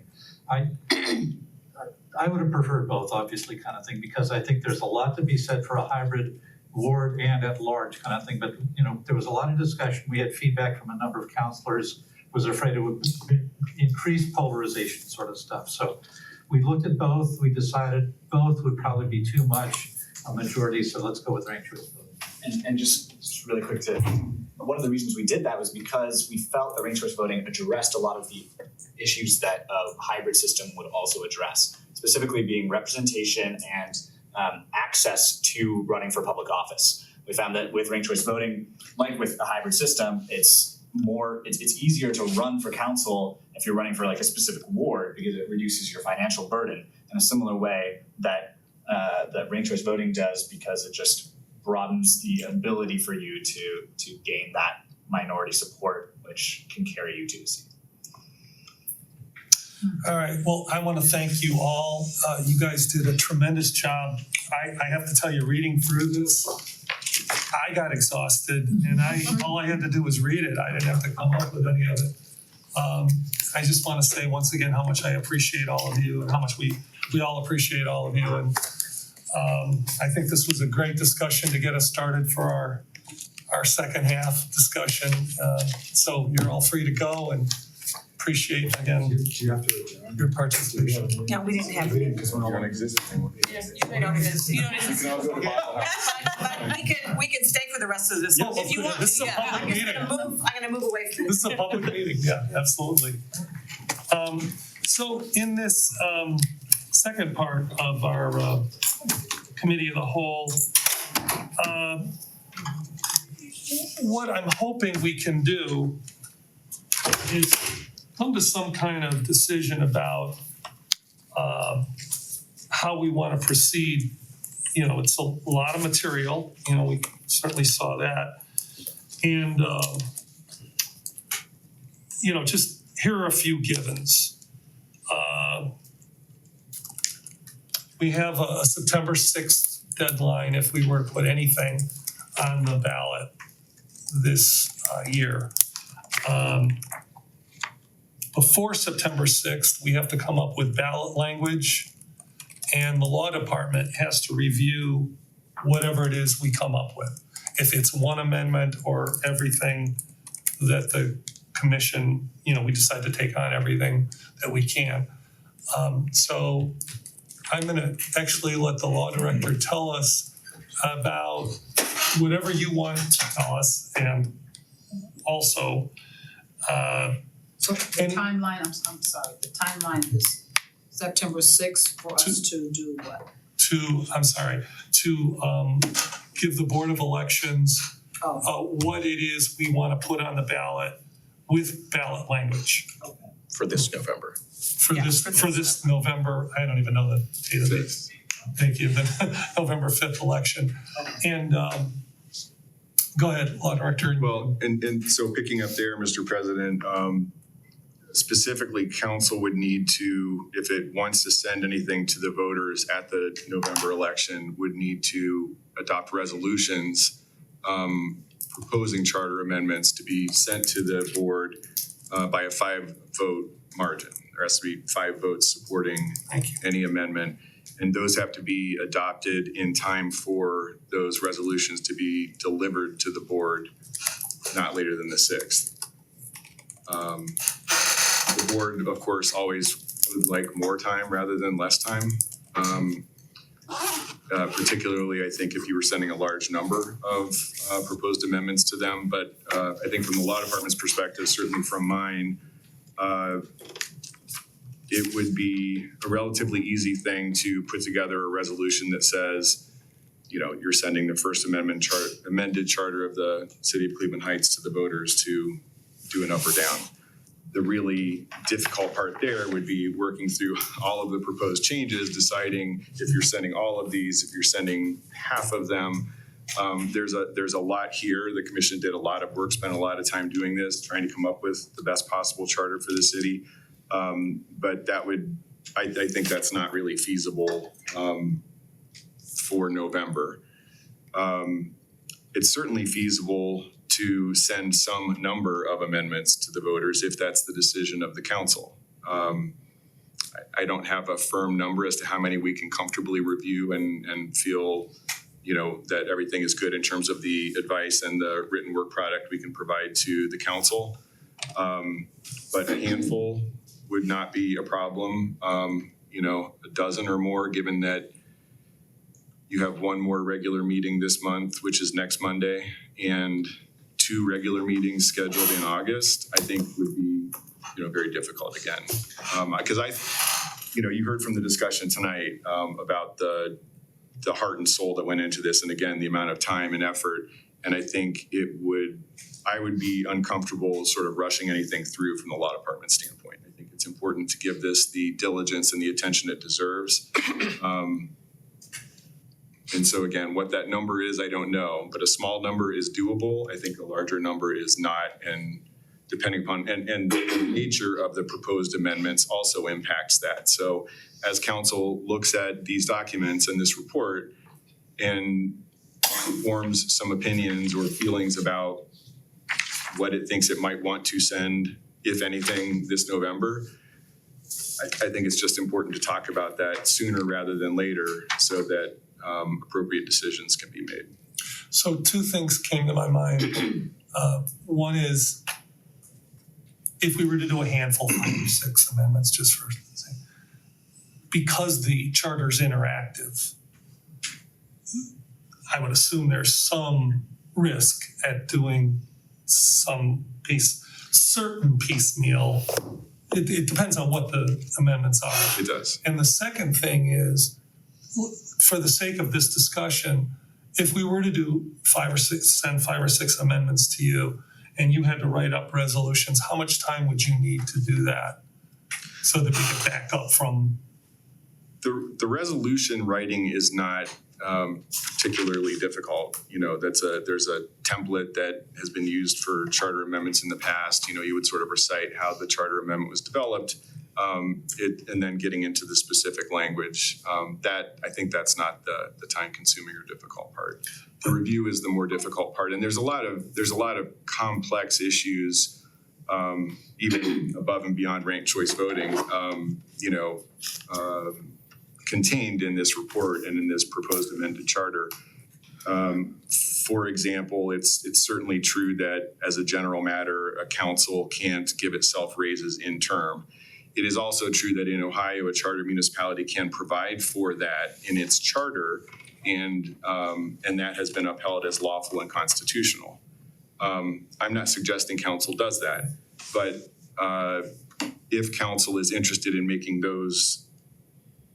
sending those amendments to the voters, I think you would want to have an opportunity to have a fulsome discussion of what the options are, what the problems are that you're solving, as the councilman suggested earlier, and the way to do that, you know, giving appropriate deference to the recommendations of the commission. Go ahead, Councilman. Do you think, and I know we're still talking about the processes now, just curious as a council in terms of dissecting this and kind of breaking down what we want to do you think it would be wise at this point to maybe see about a possible work session just for this? document with I mean, the mayor administration and coming together with that? I mean, it's not obvious, and I'm glad you said that. I think we could only talk about the charter separate from our committee of the whole. I mean, when we come back on August 5th, I'm assuming there's gonna be a pile, just because, so, we wouldn't do it in that committee of the whole. So then we're talking about like the 19th, I mean, okay, so we could schedule, Additional meetings. yeah, special meetings. I think it would have to be special meetings. Yeah, go ahead. If this November feels impractical, what are the other options? Any regular or special meeting that's at least, special election that's at least 60 days out, 120 days. At the max, 60 days at the minimum from the date of the adoption of the resolution. So, and if I could ask one more And thing, you probably don't want to do a special election because, as we've looked into Big before, money. they're very expensive. that was going to be my question. So are you thinking next November? Is that the next feasible, practical time? I'm not actually thinking, I'm not thinking anything. In terms of, That would be a. in terms of when that would happen, but I think an election subsequent to this November would provide sufficient They my time. job, that's your Certainly job. more sufficient time for a full review and for council to make some decisions. Go ahead, Council Vice President. I just have a question. We have put in for the Archer, right? Am I saying it right? Archer. The Archer for council as well as staff. How and the Archer comes back to say, okay, council has not had a raise in so many years, and this is what the recommended. How does that affect what's here? I don't know that it does. I mean, that study, I think, is gonna speak to numbers, like what ranges look like around the area in the communities that they're surveying based upon, the data, the criteria that they're utilizing. And did council fill out? Yeah, so there was that long questionnaire and that kind of thing. The Ohio Municipal League also publishes a lot of data about elected official and other municipal official compensation. So there's lots of places to find that data. I think the trickiest part for councils, and this isn't the first time I've worked with a community where decades have gone by in between raises, is that it's a political issue. It's very hard, even if you're in a community where you're only doing it on a forward-looking basis, not for a current term, those discussions can become very difficult. And so people avoid them. And after enough time goes by, you find that you are sort of out of whack with the economy. I think that's why we did that study and included council as well, Right. staff. Right. I have a question, and based on how you responded, I've got two, thoughts to share. So hypothetically, we've been given 5 amendments. Not hypothetically, we have 5 amendments from the commission. Let's say that we are on 100% agreement. We want all 5 of those in their current form. Unrealistic, but let's say we want all 5 of these, just go with it. Are these all written out and ready, or does the law department still have to go through your due diligence to determine conflicts and all that sort of stuff? Legalities. Yeah, I think that we would be sort of duty bound to do that. And this process was handled a little differently than the normal process insofar as the law department, the law director didn't directly review as a whole all of the recommendations that came out of the commission, and that was by design. They engaged a municipal attorney named Kevin Butler to provide advice as they needed it, and Lee Crumrine, an assistant in the law department, worked with them on an ongoing basis. But we wanted for council to get something that then we could provide council to council, with a clean sheet of paper, essentially. I've not staked out positions on any of these. I haven't purposely haven't made comments saying this is a good idea, this is a bad idea, et cetera, so that your process is cleaner and easier. As a result, though, I would want to and feel like I have an obligation to review language. So from so 2 comments here. We've all been part of running elections. And the presidential election is the biggie every 4 years. You have a lot of people from the community that come out and vote. And sort of in the spirit of democracy, there's some advantage, in my opinion, of getting this in front of as many voters as we possibly can, no matter what this group decides on. Correct. Because then that group of people are able to make a decision. And possibly, and this is where I'd have to ask my Black colleagues to weigh in on this issue, but from like a DEI perspective, it seems like we'd have a higher representation of Black voters coming out in a presidential than we would in a special or an off-year election. Am I off base by saying that? I don't No, know. you're- On base by you're not saying off- that? You're not off base, but along those same lines of thinking, it's not just bringing them out, it's educating them on those issues. And I don't know, right, if it's very difficult because it's all grassroots, it's all ground game in terms of educating them on this in enough time. And that's my concern, is that it takes a lot more once you drive out that vote to make sure that they're educated on everything that they're seeing on that ballot in some cases. And so that would be my only concern with that, is it takes a lot of voter education and registration when we start driving towards November, I think, because we spend as much time registering people to vote, and maybe, and I know you do this too, as we do educating them on what's on the ballot. And so there's a lot. I appreciate that. And the That's other side of the coin on a presidential election is, what are people paying attention to? You got more voter participation, but are they gonna focus on charter amendments enough to make it a worthwhile? Whereas in a municipal election, people are more focused on municipal issues and candidates. I mean, because, kind of. Well, And I have a different perspective on it, because I do it all elections. And there are ballot initiatives and things that always are on the ballot during presidential elections and regular elections as well. And whatever is on the ballot, from the presidential race to the Senate race, we have to educate the community on all of those issues to begin with. So I think education is the key to every race. Because when you're talking about African Americans coming out, they have to be educated on the presidential race, they have to be educated on the Senate race, they have to be educated on the ballot initiative race, they have to be educated on the charter race. So when you're educating them on all things. So I don't think it would be any different than this race versus another race. But I agree that you will have more people coming out to vote on the issues that's going to be happening in 2024. I mean, I was just basically saying, but how much can you focus on in one election? I mean, I'm just saying anybody, said I wouldn't even put that black, white or anything, just in general. Go ahead. When you have a longer ballot, you have fewer people make it to the end of the ballot.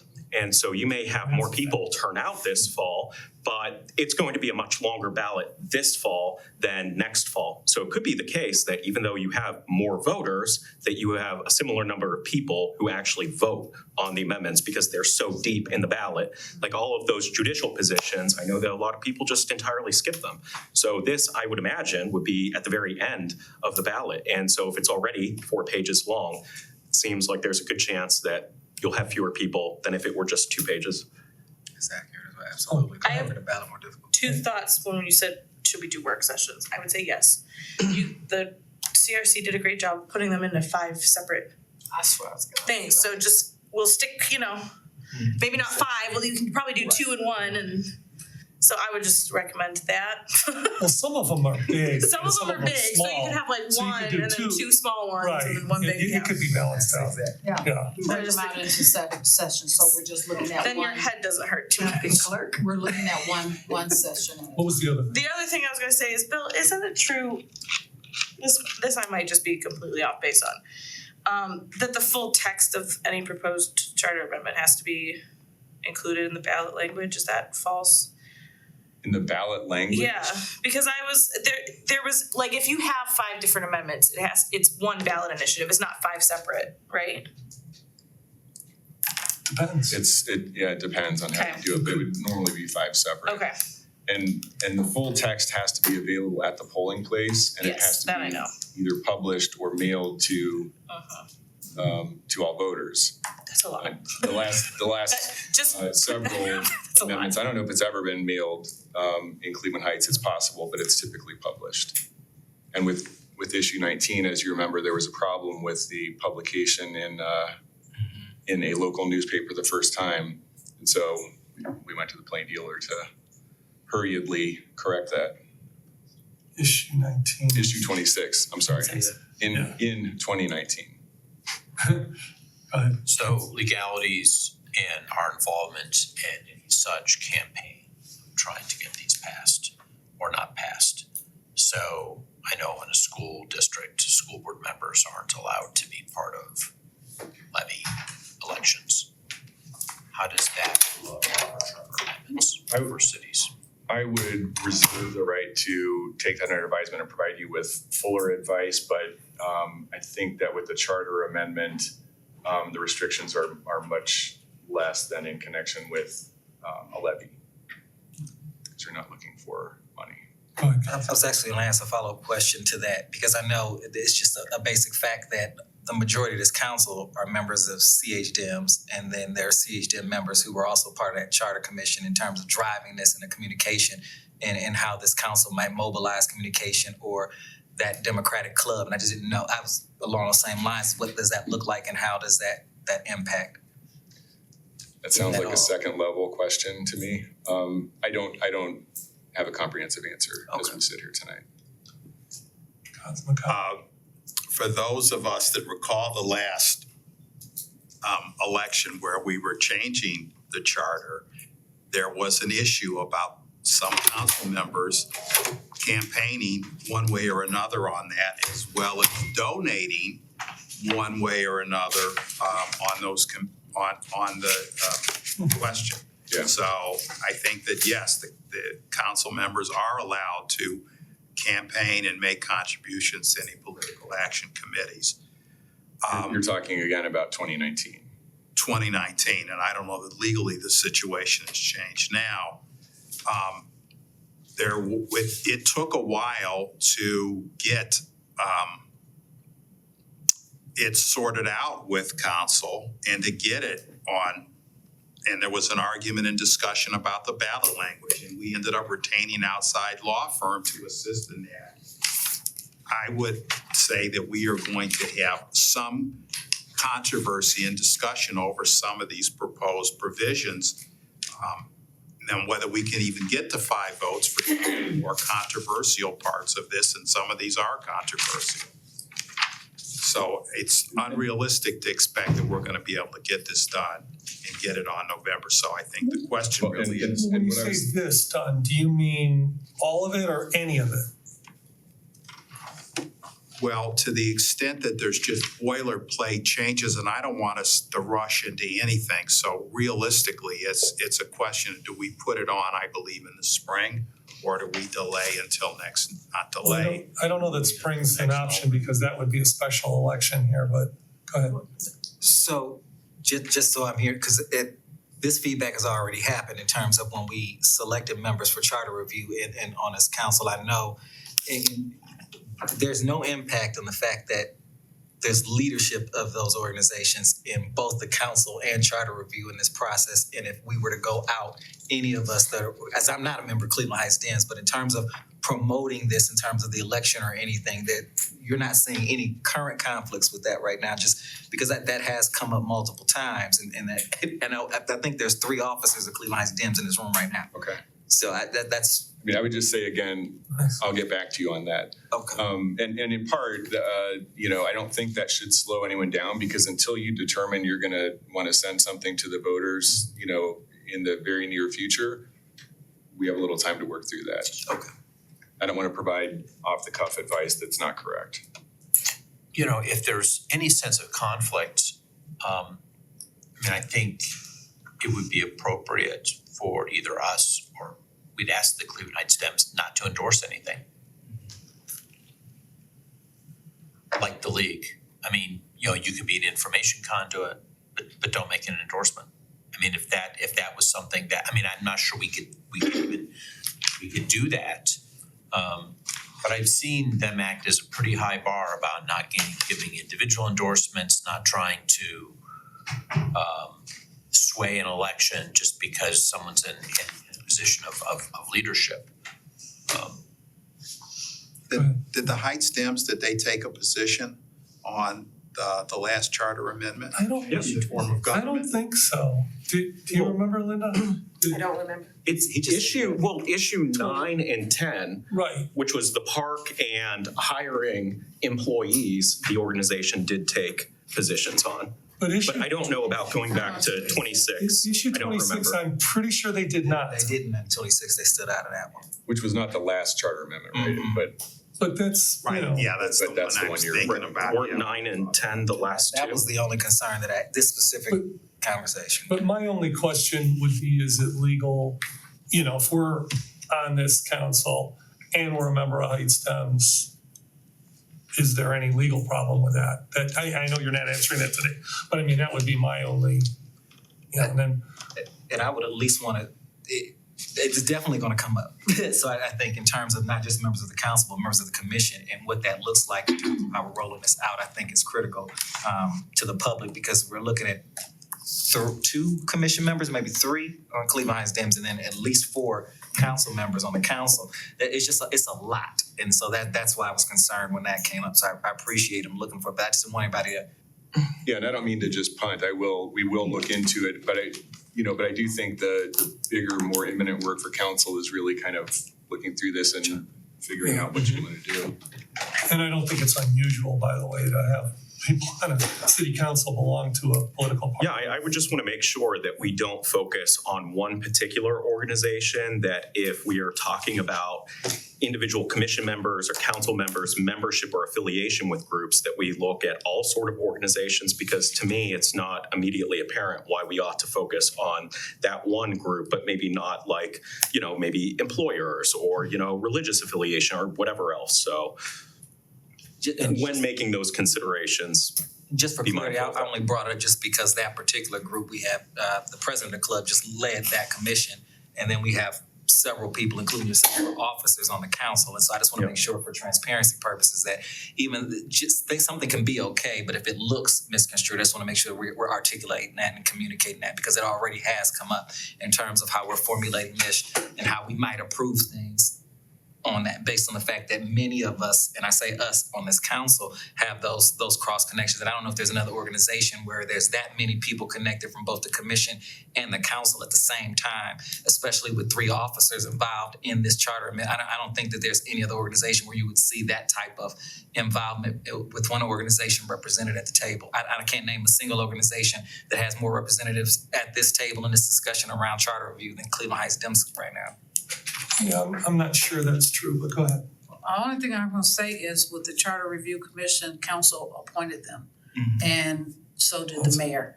So if they're on there and they're part of the Dems or whatever organization it was, we were all aware of that when they were appointed. So That's true. that was open and above board at that time. So is there, I'd like to hear from everybody about how you'd like to proceed. Do we wanna, Well, I just wanted to say one thing before we talk about proceeding, because we're talking about deadline. So technically, the deadline is 60 days. However, I do know for a fact the Board of Elections would prefer 75 to 90 days before. So that would be 75 days is August 22nd, 90 days is August 7th. So just putting that out there, just saying, obviously the deadline is 60 days, preference? but preference wise, No, that's fair, but because they do have to get everything to vote and to be printed and distributed 46 days before. And in addition, they do need to review and Yes. sign off on the ballot language Yes. itself. Like we bake ballot language into the resolution for the charter amendment. The next level of review, and they can overrule us, is, they can overrule you, is the Board of Elections, and then the Secretary of State has to sign off on it as well. So those things do take a little time. It could start on the 6th, but those are some of the reasons that they really like not to get changed up that way. And let me add, that's exactly what happened with the ballot language for issue 26. Council recommended ballot language. The Board of Elections had a 3-pronged test. fail. They failed all three prongs, ended up putting it back to the ballot language that Citizens for Elected Mayor suggested, which did meet the criteria for the Board of Elections. So that's not even a hypothetical, that actually happened. Go ahead, Councilman. So just on another practical issue when it comes to the Board of Elections, I'm just looking at their candidate list. It's 24 pages, 24 pages. No. Usually it's like 100 pages. I mean, Wait. so it's a really light cycle for them, even though there's some big races being counted. But there's very, very few like school board races and stuff like that going on right now. Right. Council races, except for one that I particularly know about. Yeah. But what, I'm sorry, what's 24 pages? So usually you've got this candidate list and it's Oh, like, the and list it's of like candidates, yeah. 100 some pages of lots and lots and lots of candidates that they gotta manage. It's only 25 pages. I Okay. mean, it's a very small. It's a small Those are list. local candidates. Well, Right, yeah, Cuyahoga. that's, yeah, but they're not dealing with a lot of the state issues and stuff and a lot of the issues. It seems to me that there's a much lighter load, so if we did it up to the 60 days, and maybe we can confer Yeah. with the. I see what you're saying, it's just not as much. Sorry, I misunderstood. as it would Not be. as a burden. I don't think it's that big. So does everybody wanna start like scheduling work sessions and see how far we get? Or do you wanna decide that, do you wanna make a decision that we're gonna look at, I don't know, some specific aspects of this? Go ahead.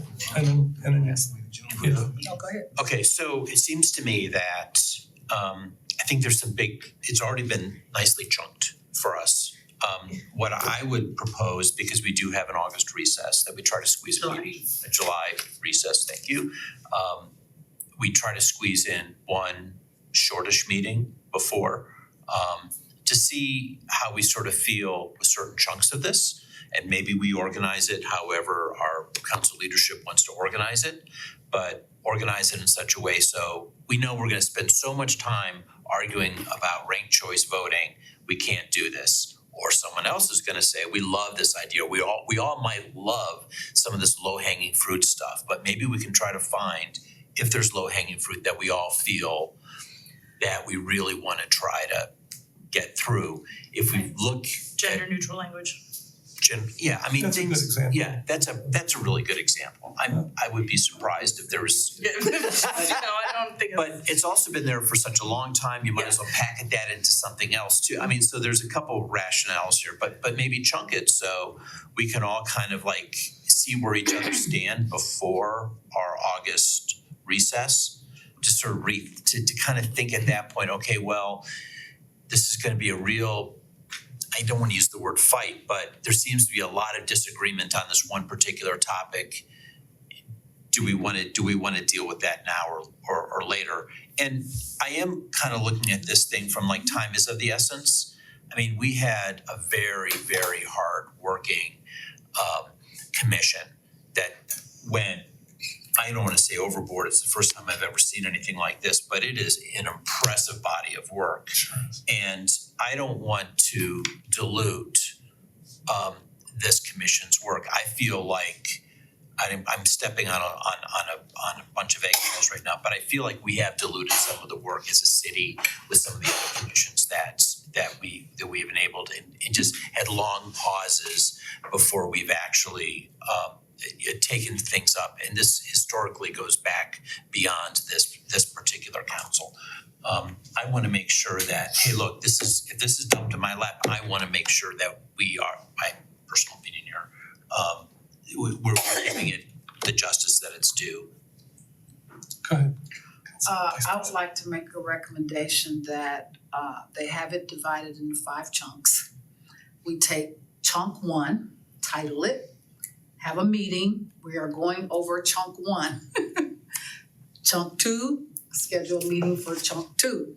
Chunk 3, and so on, and have those 5 meetings to go through that, and whatever we come to in those 5 meetings, then whatever's left on the table would be the meeting to be a cleanup Well, the only thing about that is that some of the chunks are really tiny. I mean, we So- can combine whatever Yeah. with the small chunks, you know, maybe you can do 2 small chunks and make it 1. Yeah. And then I'm thinking to do it in chunks, so everybody is only focusing in on that one topic or that one I mean, chunk. that's certainly a way, go ahead. My one concern with that is that sounds like a really good approach, and I do agree that we should like break it into different meetings. My one concern is, let's say that, it's the last chunk that we're all interested in. That's going to be at a later meeting, so that could be closer to the deadline by which we have to get this stuff to them. So I guess getting a sense early on for which things we generally support and like identifying that sooner than later would give the law department more time to begin working on the resolution, begin working on the language. I would hate for a situation where it's like, okay, the last chunk, which we get to in the middle of August, is the one that we all happen to think, oh yeah, this should go on the ballot this election, and then we don't have much time to figure that out. But I noticed that Gail. Sorry, Gail, go ahead.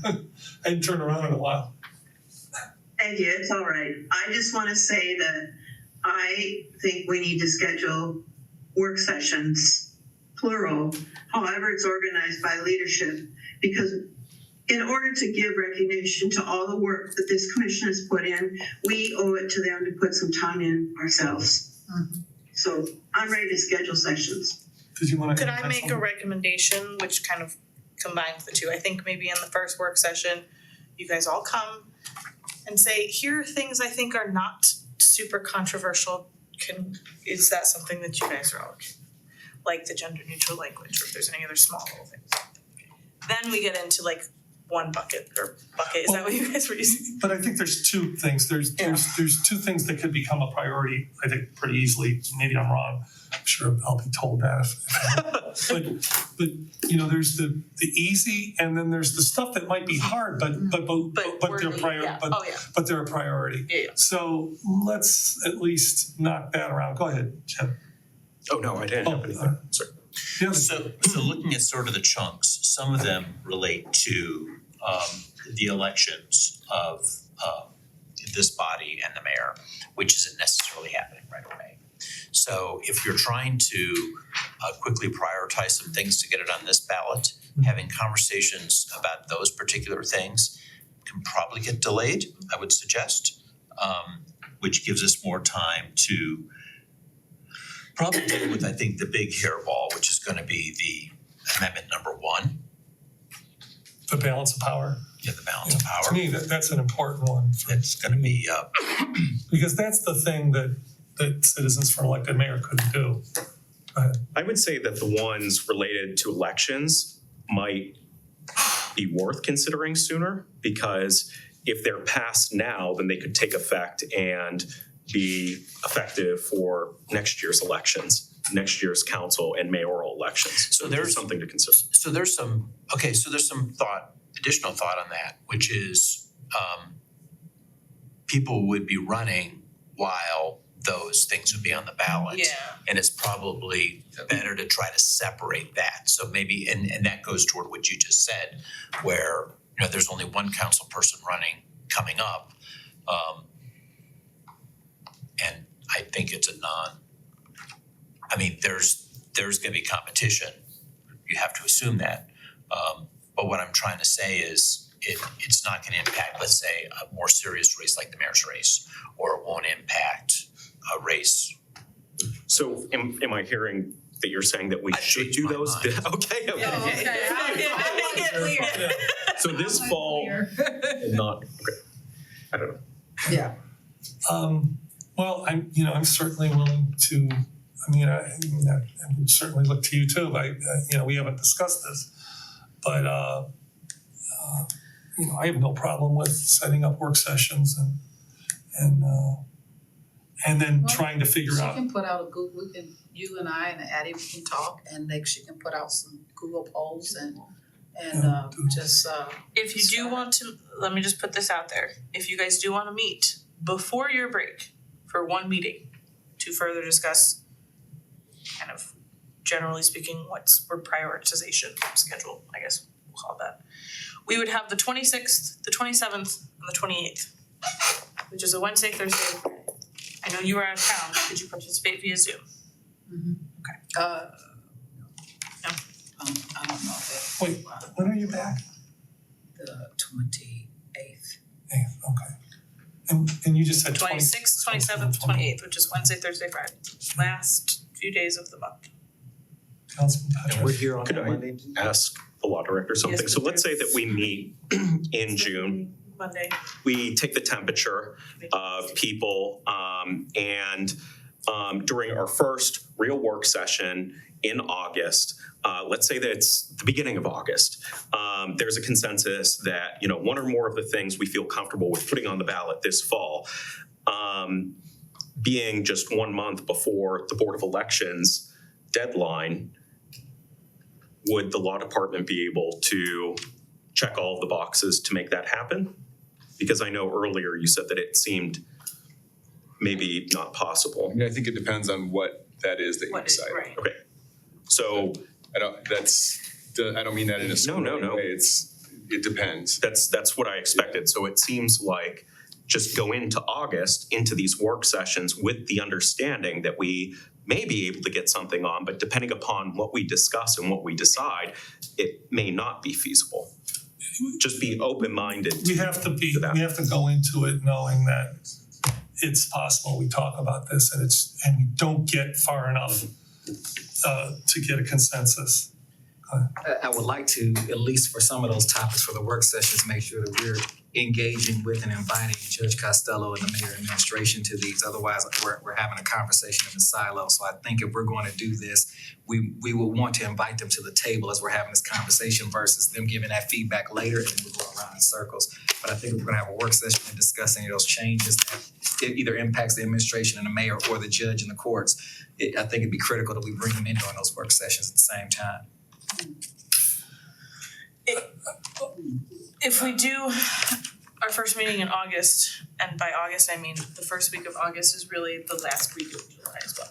Is anyone available on that 29th, 30th, 31st of July, even though we're on break? Cause if we get, the sooner we get going, I think the better. Yeah, I think I am, but as far as I'm asking the law director this question, as far as this is completely a council decision, and the Charter Review Commission already had the mayor in and the judge. Is there any reason why we want to, I gotta tell you, I just don't see this as a special invite for, is this proper to do something like this? I think it's entirely within your discretion. It's obviously, and all these will be open meetings. And so if council feels like it's appropriate to invite folks in who might be impacted, which I think is the point that the councilman made, council can do that. And if council feels like it's not a pressing need, council can just have the meeting and people can show up if they show up. Yeah, they would, I guess, be okay to come anyway, but Certainly. I don't think that's the same as collaboration, and I think I'd be concerned about any process that purposely excludes two other bodies of government, and we're making a decision that's impacting the work that they do.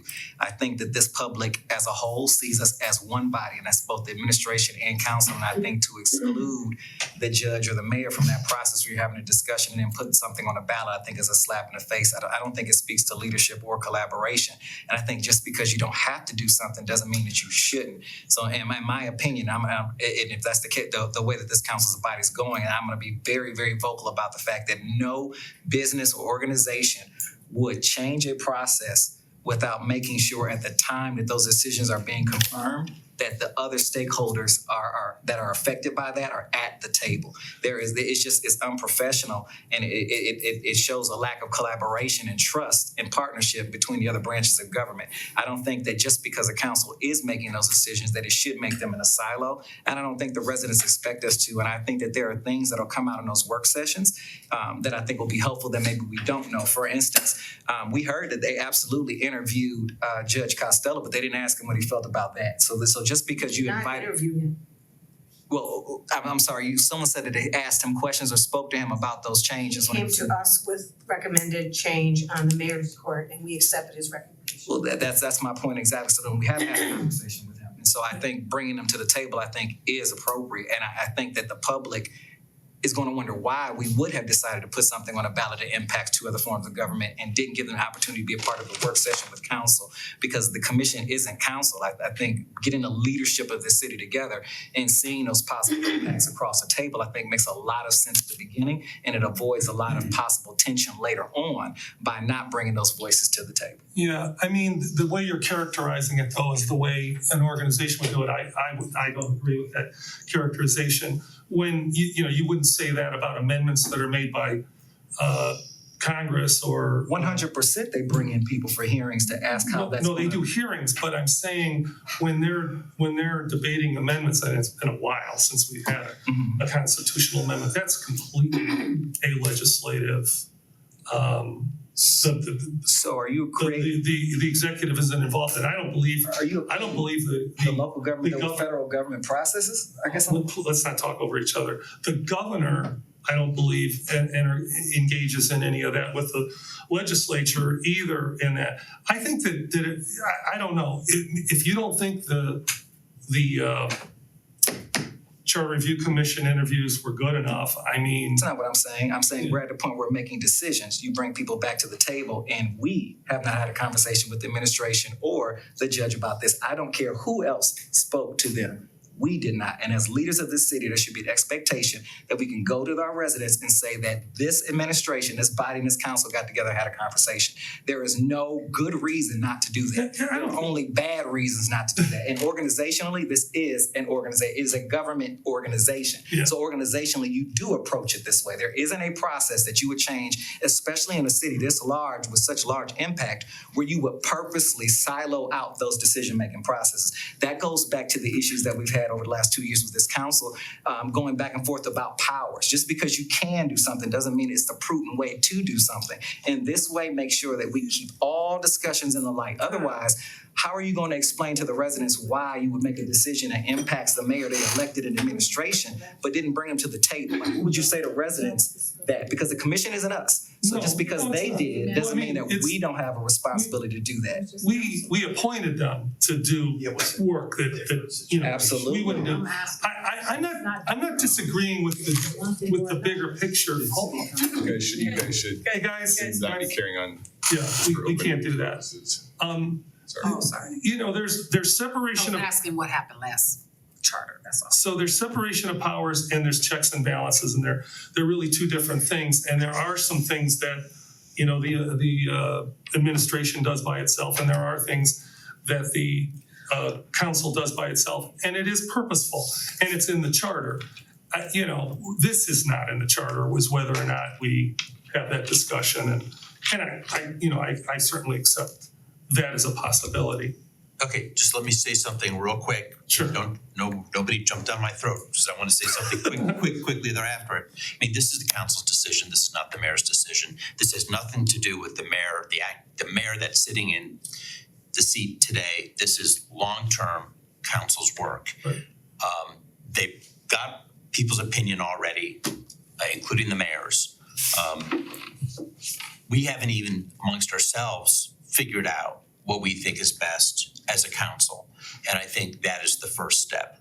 I do believe that there's a second step here, which does collaborate. I mean, once we figure out what we think is right, then I think we owe it to talk to other people, probably members of this commission that have been through some of this. Talk to the mayor, talk to the judge, maybe bring him in, maybe not. But I think the first step is we have to sort of figure out what's going on in our house. But you're absolutely right. We do need to engage the other stakeholders, because I have no idea where this conversation is gonna go. Okay, I mean, I feel pretty good about what the citizens have come up with, but I'm a newbie. I mean, I may be talking, and Anthony, you may bring something up, which, I've changed my mind. Just like I had to do one time. That's what I was Never about to happened. mention Much like they too. said they did. But that's my Go point. ahead. What if you only gave me one opportunity to say that? Now, if I didn't say it at the first meeting with that commission we'll never hear it again. And that's the point. As long as there is some type of communication before we decide to send something over to law department and post, I'm fine with that. But for this council to decide to make that decision and say, well, the buck stops here, I think that speaks to a very dangerous circumstance and situation. And I have a problem anytime someone is telling me that I don't have the right to hear feedback from multiple voices before I make a decision. It's not like the administration saying they're not interested or Judge Costello isn't interested. We're saying we're not interested in hearing what they have to say if we don't nobody bring them said to the that. table. Then my suggestion is after we do our work sessions, no matter what we do, I think the public has a right to see us sit at this table and have those conversations with the other two branches of government before we decide to change something that's going to impact the entire operation of our city in some cases. And that's just my opinion. I'm going to continue to state that, but I think from accountability standpoints, I question us deciding to do something again in a silo without any type of communication or collaboration. And it speaks to some of the circumstances we've already seen on this council with some of our own members. Just because it's a majority or because it's a decision, it doesn't mean that we shouldn't be hearing from other people. And that really concerns me, is that as long as there's a majority, we tend to not care. Or as long as something could be done this way, we don't care. And we should care even though. And I don't know why we keep saying things aren't written in the charter or this says this is our power. That does not matter. We were elected to walk in integrity and in character. And that means doing what's right, even if it's not written in black and white. And this city has an expectation that this council, its court, and its administration, its mayor administration work together. You can't do that, putting something on the ballot that changes how they operate without bringing them back to this table. That's just an opinion that I have. I don't think that that's unreasonable. And again, no organization talks about process improvements or any type of changes without making sure that all stakeholders are heard at the table, not at the commission, but at the table when those decisions are made. So I don't have a problem working through a work session with council, but at the end of the day, we should be able to look at our residents and the voters of this city and say that before we brought something to them, we made sure that everyone who could speak had a chance to speak. Well, the only thing I disagree with that you said is that this council operates only when the majority only hears what the majority has to say. I don't think that has ever happened once. So I And would, this new. or really both. Oh, yeah, I mean, it has. No, I'm it saying has. this- It has. this- Definitely have multiple. It's happened under the old council. It's happened Okay. on both. Well- Under this council, no. It has, which is why we have the leadership that we do. Okay, go ahead. So just saying, I mean, there's some difference of opinions in this room right now, but I'm hearing all sides. Yeah. And the camera's on. Sure. And I think that is doing a good service, even though maybe some of us don't agree with each other. Just saying. So, and none of us are gonna agree on some of the stuff. And everything. And it's just not gonna happen. But there's another process here too. We're not making a decision. I mean, we're making a decision that for the voters to make a decision, okay? They're, let's say something we come up with is very offensive to one particular person that's in this building, whether they're a high-ranking person or a lower-ranking person. They have the opportunity to go out in the public and explain why they feel the way that they do. And, it's gonna be, just because this council votes on something, doesn't necessarily mean that's gonna be the decision. We still have our citizens that are gonna be making a decision. So do we have an agreement here that we're gonna try to get something together at the end of July and, look at those dates, and then that'll be kind of like the springboard for, how we move forward? Did we say end of June? We could do end of June, we could do we have Well, 3 another days at end the of end of July? June, and then we have the 3 days that are at the end of July that are the first not full week in August. we were arguing about the 25th in our meeting. June or July? If it helps reworking the public safety, We've already got yours on that day. well, what time is yours? 5. Yours is at 4, mine's at 5. This seems like it's a higher bar, I would. Higher priority? Higher priority. I'm more than happy to put our meeting off. Or we could just meet after our meetings, Either way, like we did today. I'm okay with that. Because Need to- Davita's I can do available it, I can before do, 6 you know what, I'm gonna do a doodle poll. Are we gonna say 2 hours for these meetings, these work sessions, 2 hour? I think we need 2 hours. Gail is nodding, she knows. Nodding. Nodding up and down. Okay, She's not I'm nodding gonna off. put out a doodle poll that and you might get several doodle polls because I don't pay for the pro version and I can only put out so many. Maybe I'll put that in the budget request. I can only put out so many choices at a time, so you might see several doodle polls come through you with several different options. I will do a mixture of daytime, nighttime for both the end of June and the end of July. And in the meantime, why don't we all just kind of like gather our thoughts together about the low-hanging fruit, the Priority. difficult but a priority kind of stuff, and you know, we can walk in, you know, kind of knowing where at least we individually want to go. Is there, And go ahead, I'm sorry. no, that's really it. And I that's, was just gonna ask if your priority areas you want us to look at first, or just look at the I whole thing? think just look at the whole, I think, with your, I what think- your, I think we should all individually Yeah. decide what those are. to Because I think it yourself. makes it easier when you walk in to be pushing to see if there's a consensus on, you know, what we want collectively. All right, you know, I just wanna make it clear that regardless of what we decide, I want council to update the charter. I mean, I want us to figure out a way to get this done and use the Charter Review Commission recommendations as a starting point. You know, we may wanna take them wholesale, we may wanna modify them, we may wanna eliminate some. We may wanna come up with some that they didn't think of. That is possible. But I think we should see what we can get done this year and then try to do whatever we can't do this year, next year. A lot of work went into this. We owe it to the city to chart out this new government, to finish what couldn't be done before. And I'm confident we can do it. And if there's nothing else, we are adjourned.